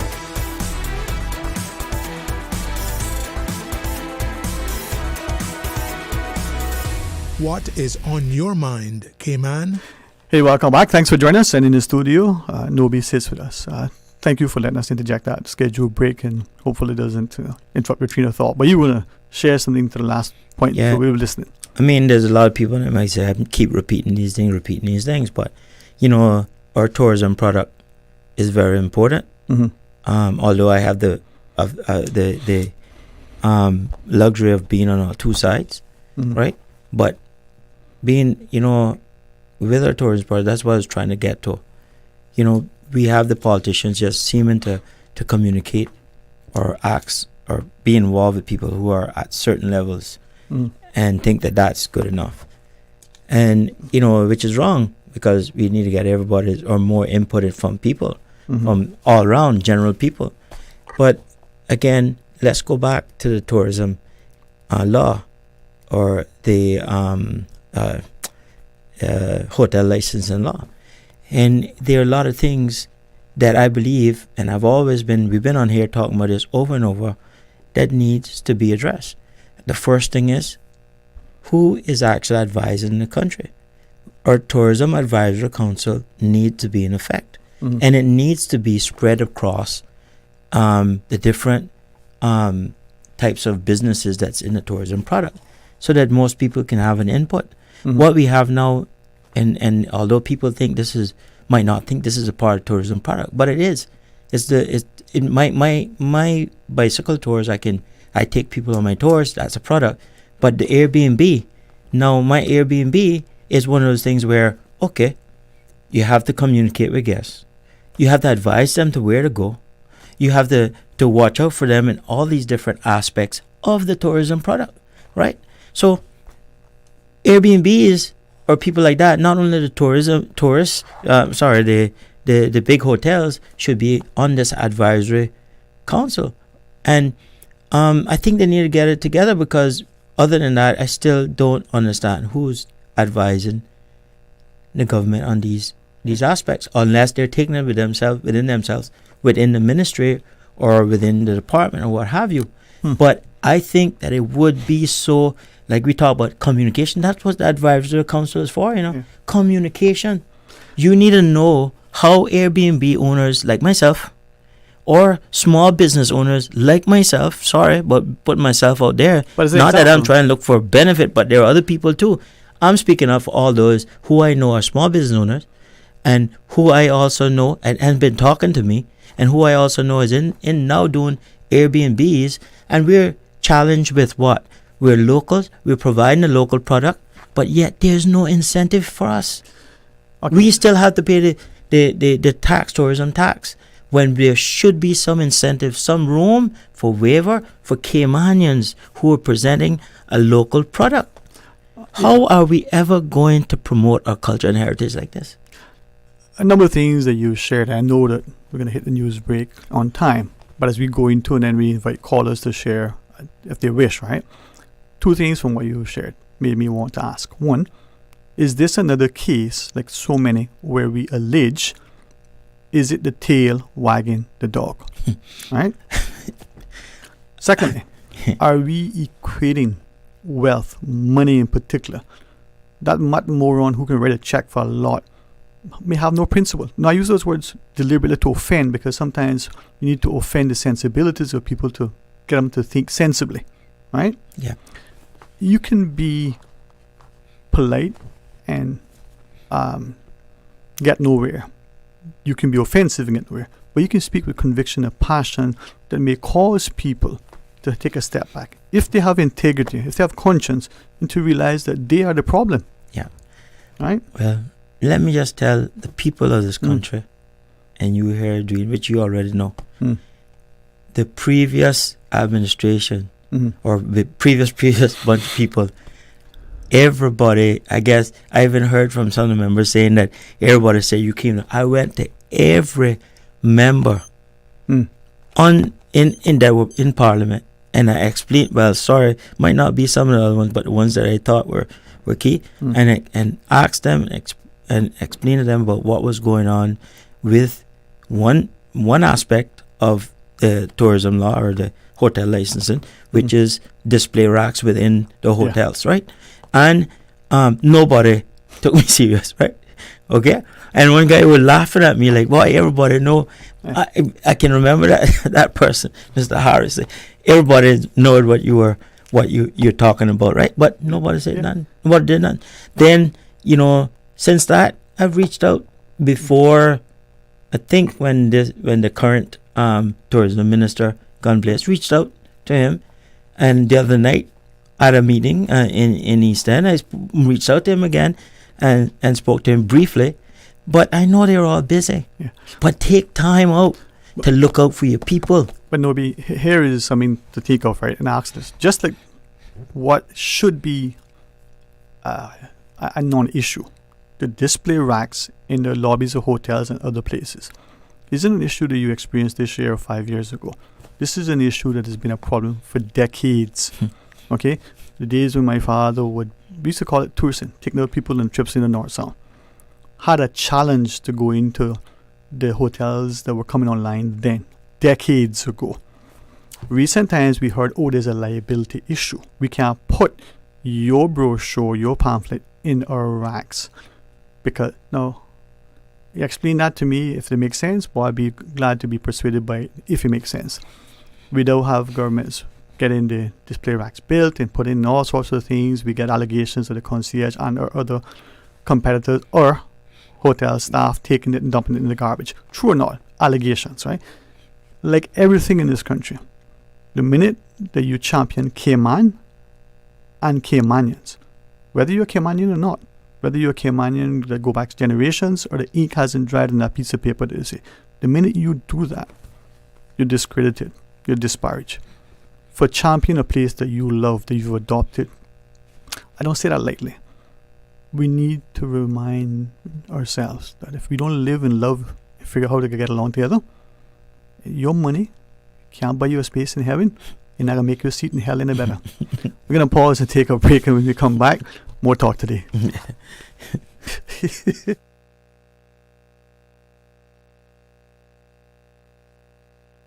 They are talking about us. Living in your head rent-free all this time. We must be relevant. Radio Cayman since 1976. From Radio Cayman's newsroom, this is Headlines. The headline news is brought to you by Kirk Market. Cayman is less than 10 weeks away from the 2025 general elections, and the checks and balances leading up to the big event are continuing. Up next is the dissolution of Parliament on March 1st and nomination day, March 3rd from 8 a.m. till 3 p.m. Good afternoon, I'm Dion Anglin with your headlines in news elsewhere. Poland's Prime Minister Donald Tusk says Europe should finance aid for Ukraine by taking from Russian assets, which have been frozen. Enough talking, it's time to act, Tusk says in a social media post before listing 3 actions he thinks should be taken on the conflict in Ukraine. First, he suggests Europe should finance their aid for Ukraine from the Russian frozen assets. Secondly, the Polish leader says air policing should be strengthened, as well as EU borders with Russia. And Tusk finishes, Europe should swiftly adopt new fiscal rules to finance the EU security and defense now. And 2 teenage girls in the U.S. state of Texas have been arrested for plotting a mass casualty attack with pipe bombs and guns, police there say. The girls, ages 15 and 16, were planning an attack at Memorial High School in a suburb of Houston. The plot, which was shared on social media, was detailed enough that officials deemed it to be credible. That's a wrap of your headlines. I'm Dion Anglin. www.radiocayman.gov.ky. Check out our social media pages: Facebook, YouTube, X, formerly Twitter. Radio Cayman Headline News.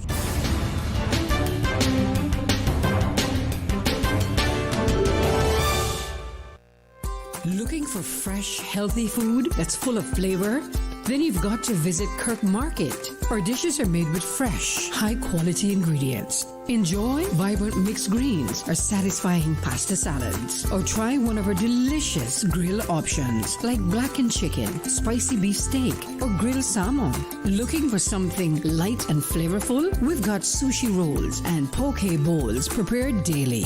And don't forget to explore a hot bar or Billy Fresh salad at the salad bar. Stop by Kirk Market today for breakfast, lunch, or dinner and taste the difference.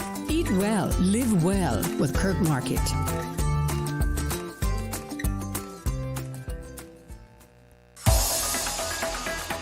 Radio Cayman's Talk Today.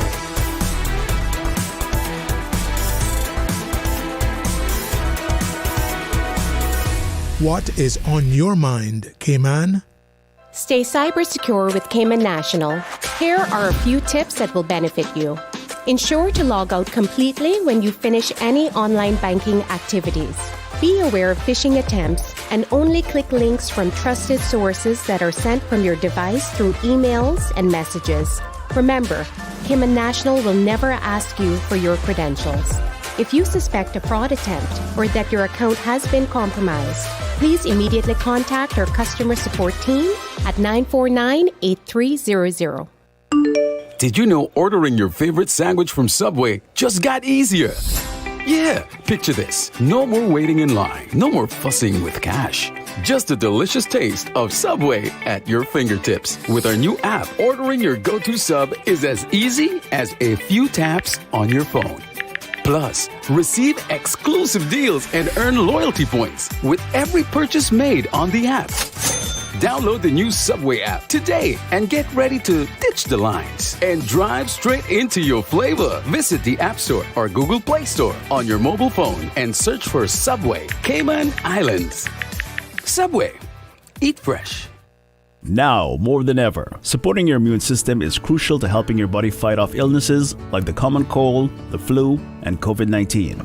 At ValueMed Pharmacy on Walkers Road and in Buttontown, we carry all the essential vitamins and minerals to help support your immune system and improve your overall health. Some of our top immunity support picks are vitamin C, vitamin D, zinc, elderberry, and quercetin, or the popular 7-in-1 immunity support. Our pharmacists are always on hand to help guide you and answer any questions. Visit ValueMed Pharmacy on Walkers Road or Buttontown. Live happy, live healthy with ValueMed Pharmacy. The 6:15 Weather Report, Monday through Friday, is proudly sponsored by CG Britcay. Insurance, health, pensions, life, where people come first. Radio Cayman's Talk Today.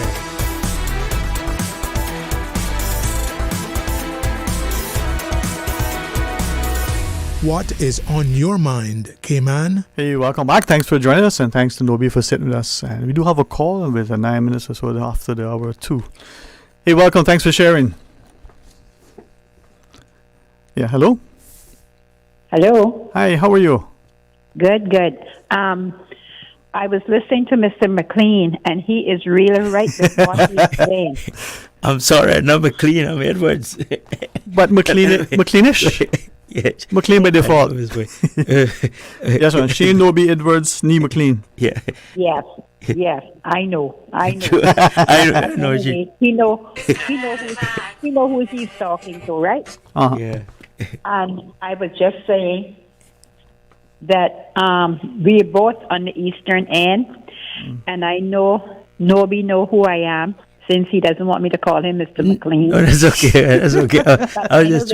But anyway, we are on the eastern end, and sometimes we think that tourism stops in Georgetown. I've spoken to a lot of tour guides that say they wish I have a store in Northside, and a lot of the tour guides say they wish they could come and stop, but the tours are sold at the ship, and they have a time frame. And I think the people for tourism, the head of tourism, needs to, get this rectified somehow, because we people on the eastern end do need a lot of support from the tourists. Now, I have a lot of support from the people that's overstayers, and I do get a lot of support from Moritz, the Wyndham, the Airbnb rentals up this way. And I am local. First of all, when they come into the store, they're so glad to see a Caymanian face, front, in the middle, and behind. I am the main person in the store. I walk them through. I tell them everything that's local. I explain to them in detail what I have that is local, and they are so surprised that we have so much talented local artists on this island. I'm not sure what downtown is selling, but the complaints I get from the people, it's like they go downtown, they shop, and everything they pick up is made in China. Now, I do say I have to have a few little items that I do have in the store that is done made in China, like the coffee mugs and stuff, but I do have the logos of the Cayman Islands, like the coffee mugs and different things with them. I try to support as much local as I can. Mm-hmm. And the thing is, I'm not sure what is happening, but there are no Caymanian faces into our tourist business. First of all, if you go on the blog and you go on WhatsApp or TripAdvisor or whatever, I have so many good comments, and that's why I ask people, how did you hear about the store? And they said, well, you're an excellent person. We read up everything, and that's why we have to come to see what you have to offer. Now, this is the biggest problem we have here. Our tourism do not support local people up this way. Tourism starts from Georgetown to 7 Mile and back. If they do go through, they're just driving around, no stops, nothing. I have never had anyone from the tourism department to come inside and look around and say, oh, well, you have a nice little store and it's local. And this is what the people want. They come and they ask, where can I get local food? I keep telling them what is local. And this is exactly, it's like people tell them all kind of junk that is not the right answer. And we need to put the Cayman people back up front in the center and in the back of tourism, because we need to know and we need to teach it in the schools to our children where the tourism starts, what is local, what is not. Show them our products that is made here and let them feel like they're a part of our island. We, the grassroots Caymanians, know a lot more than what the newcomers know. So I think we need to support local, and I don't know what is going to happen to tourism department, but I do think we need a lot more grassroots Caymanian faces into the tourism department. Thank you for listening, and Mr. Edwards, you enjoy the rest of your evening. Thank you. You're welcome. Hey, I want to say, I just had to clarify that, but she knows me pretty well. Yeah. And I'll be honest with you guys, I met Miss, I don't know if I should her name, I met her many when I started off doing my tours, going to the Crystal Caves. Mm-hmm. And honestly, a very amazing lady. Mm-hmm. And she has a little store that's right before the north side bar there, or what do you call that one? The food place right in the corner. What do you call that again? As you go to the back corner? Right before you get to the gas station. And I'll be honest, she has some really nice stuff. Used to be called a barn before, right? Right, used to be called a barn, yeah. Yeah, I'm trying to remember what his name now. The food place in the back, I'm trying to remember. Yeah, no. But yeah. But she's been doing a great job. I try to take some people there for my tours. And again, she's one of those people that, you know, we need to support these kind of people because that's the face of our tourism, and and it looks like I don't know if people are forgetting that or not in being inclusive with them and say, let's see how we can get them involved. Kathy had her on the Buzz, I think, some weeks back. That was a beautiful interview, beautiful discussion. I smiled when she called you McLean, right? Because knowing she knows you, but she knows the family, right? And so that is indicative of who we are. People will look at us and may not readily recall our name, but the name of our parents, right? And in listening to her, she asked the question, or she says something that begs the question whether or not more Caymanians in, whether it's hospitality or financial services. But nobody, statistically, there's only 500 Caymanians left. See, it is something that people are not understanding, and maybe we're not having that conversation for it to be indicative of where we are. I liken that to any other Western nation, but let's take this call first. Okay. Hey, welcome. Thanks for sharing. Hello? Mr. Dwayne? What's happening, man? Well, yes, sir. I'm a good talk. I'm hearing you. How you doing? Been listening for a while. Yes, good afternoon to the Good afternoon. Yeah, first of all, Mr. Dwayne, I want to call and tell you, say I'm sorry. You know, when you had them two guests up there talking about the port or talking about build the pier. Yeah, and I was wrong about the referendum against the pier, right? So I'm sorry about that. I might have said the referendum, but I believe there was a petition. Yeah. Right? Yeah. Right. And majority signed that we don't want the port, right? Yeah. Right? And that was all I was basically trying to say. And then But thanks for clarifying. I understood what you meant, but thanks for clarifying. Was that a technical misspeak? Yeah, we wasn't trying to start nothing, you know. It just you got sometimes hold these, you know, what the vision are, we gotta see what really they got planned, because it always sounds funny to me. Yeah. You know what I mean? I would say that many signed it, perhaps we would have assumed that they were against it. I would infer that they signed so they can have the opportunity to share their view, whether they were for or against. But you wouldn't be, I think, far off by drawing inference that more were against than were in favor. Well, there would be people that have something to do with the industry. You know what I mean? But what I'm calling you about now is that I saw a video, right, of one of my friends, Caymanian friends, getting his people getting cleared off the bus, right, and moved on to another bus that was for, you know, other tour bus corporations. Yeah. Right. So if it don't benefit, if you're able to do that now, strip away a Caymanian, like that what you basically did, you just stripped away a Caymanian income for, you know, that one bus ride. How you we know you're not going to do that when you build this port? Yeah. Like what the lady was saying, there's not enough Cayman faces or enough Cayman people in the tourist industry to adequate for you coming to Cayman. Right. You're not gonna believe you're in Cayman if no disrespect, no Honduran or Filipino or Jamaican telling you about Cayman. Yeah. Or where to go in Cayman when they not been here 3 months, or you understand?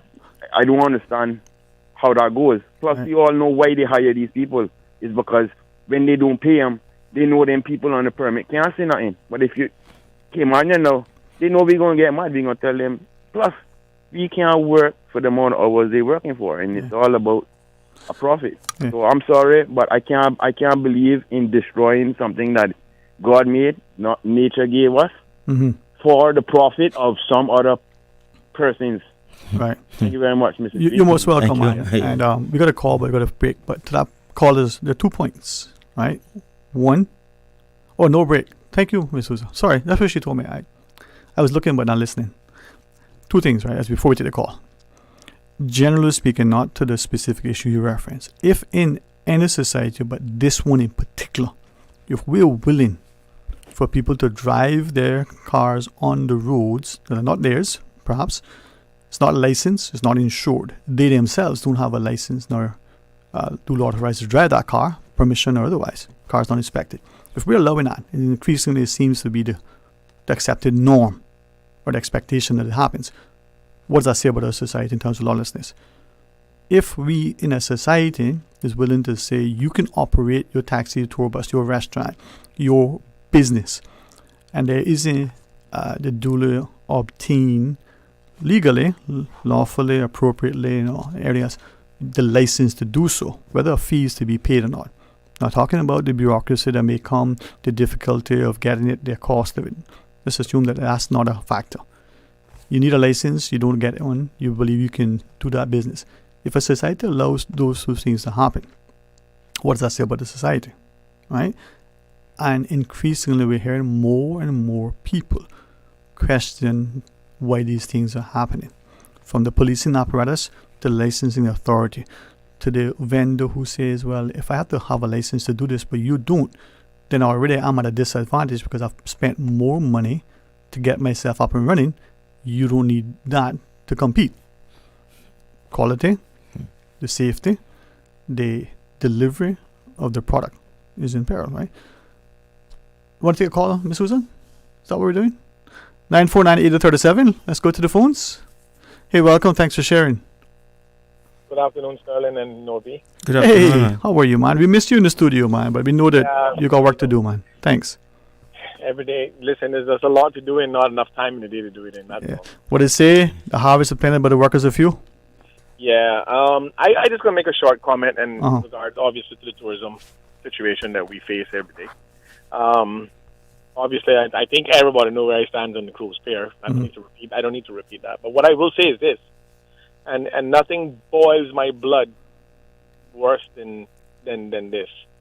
We have perpetuated this Caymankind foolishness, right? I've even seen it on NBC, the Today Show, because, we've spent that $12.3 million on creating this brand for Cayman or trying to create this thing for Cayman. And all I can hear is come and experience Caymankind. And when people come to Cayman, they don't even see a Caymanian. They don't have a, we are perpetuating that we are this Caymankind and it do not exist.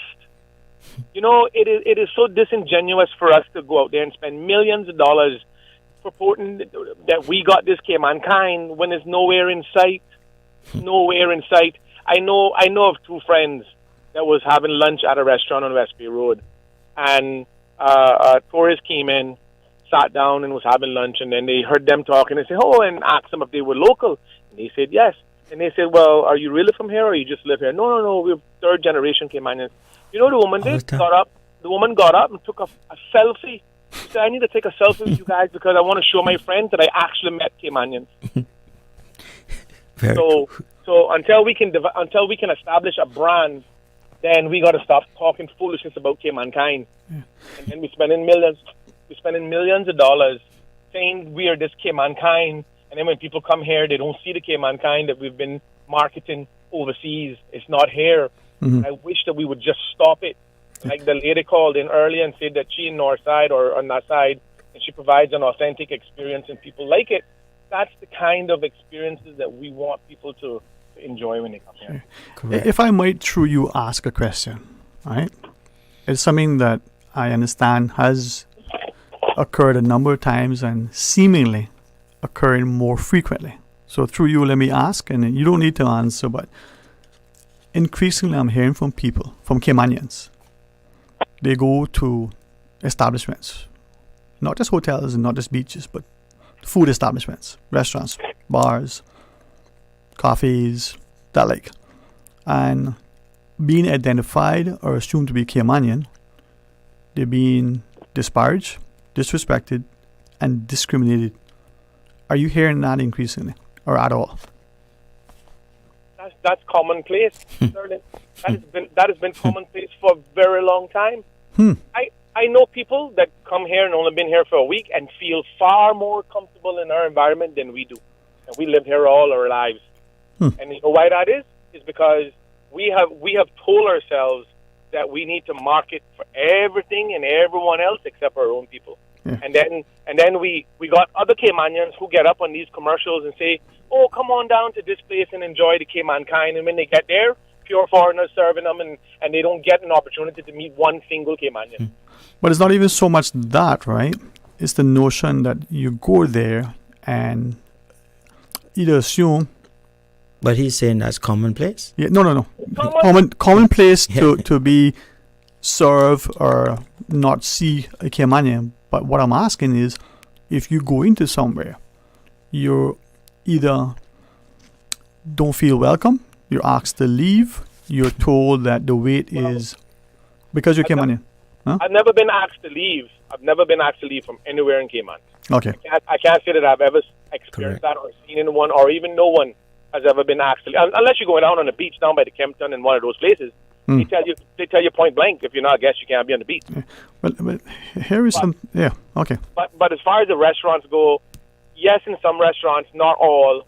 And we have to be fair and in the commentary we have. In some restaurants, you can feel like they don't want you there, but until they come out and tell you they don't want you there, it's just an assumption. Yeah, true. It's subtle, but okay.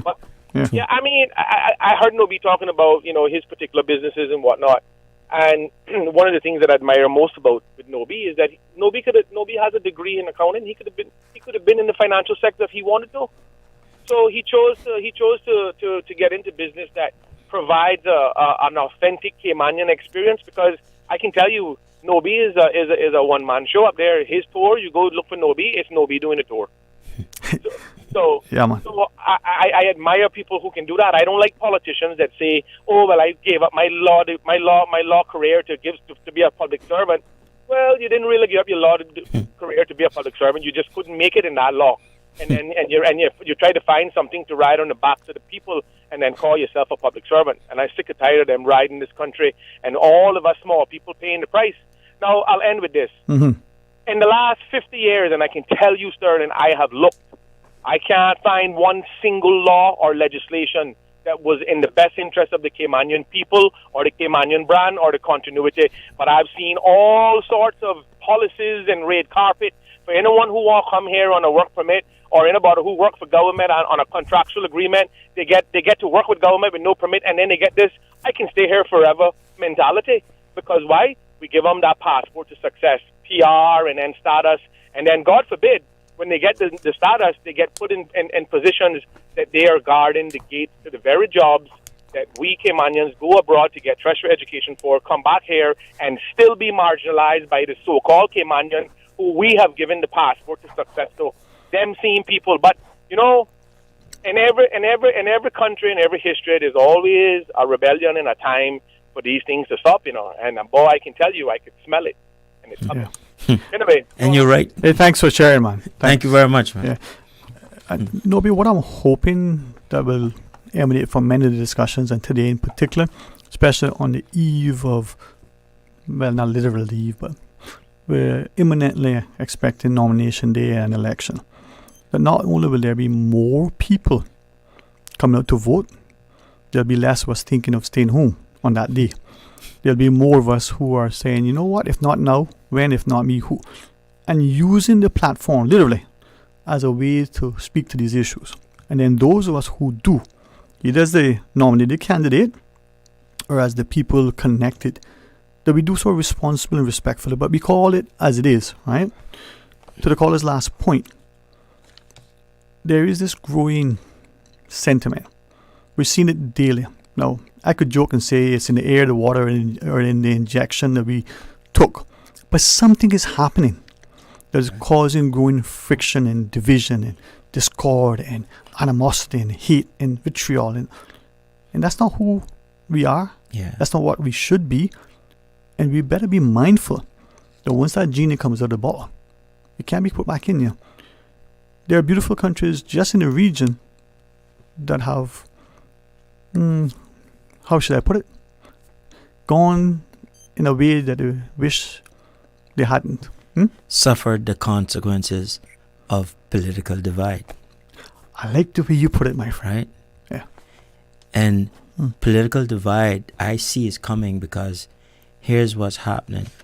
Everybody is bringing money, pushing money to get favor for you to get elected, right? Yeah.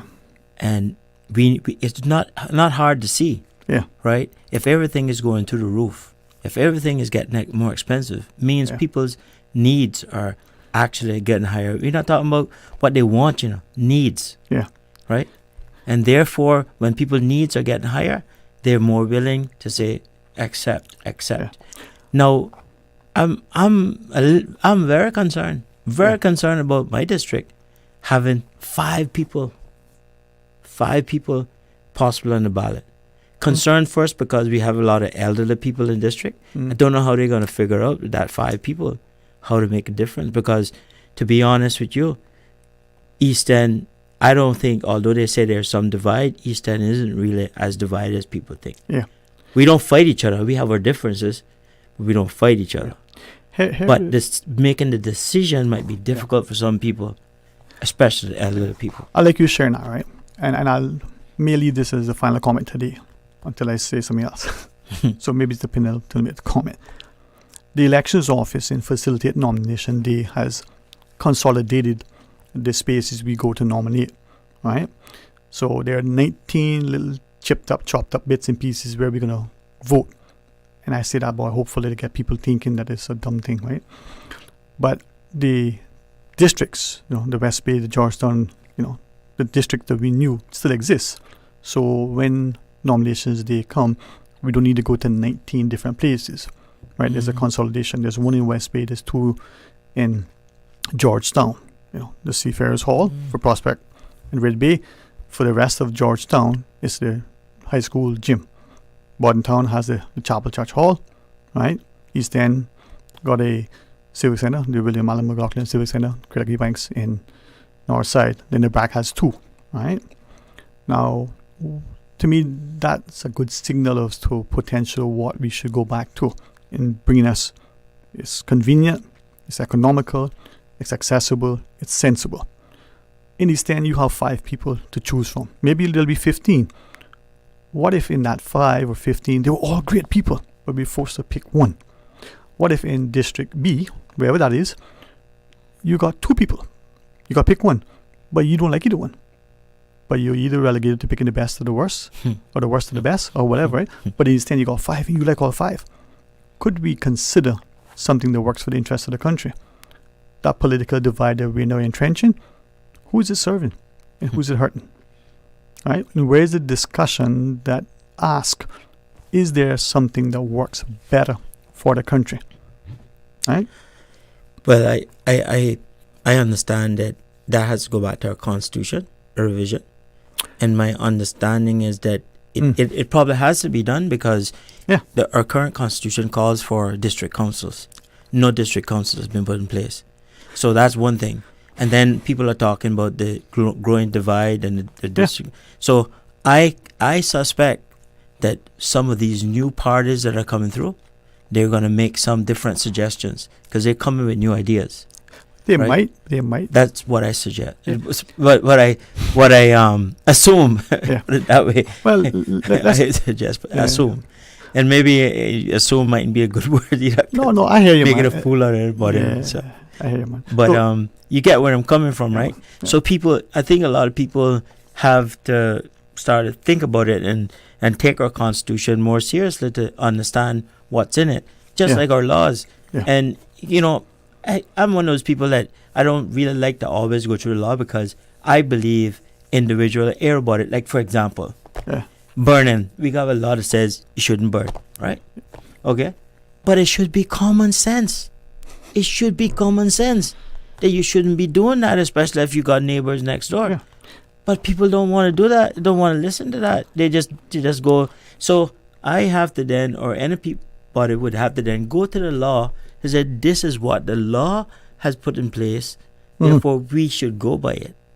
There needs to be enforcement of laws. There needs to be amendment of laws to reflect the societal ethos.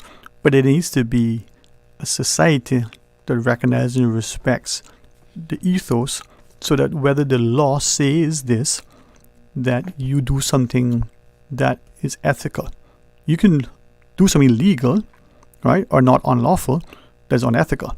But to your point, if we do not abide by the law, amend the law to reflect the change that is better, not worse, Yeah. Right? The burning is a great example. So, yeah. Having said that, our Constitution, people should take the time to review it, see what's in there, see what's happening, because even though they've done a revised Constitution, it's surprising to think that it's still not being used the way it should be used. Well, right? Not sufficient discussions. Right? Nope. And on top of that, there's just one other section there that I think needs to be seriously considered. And I'm going to leave you with this.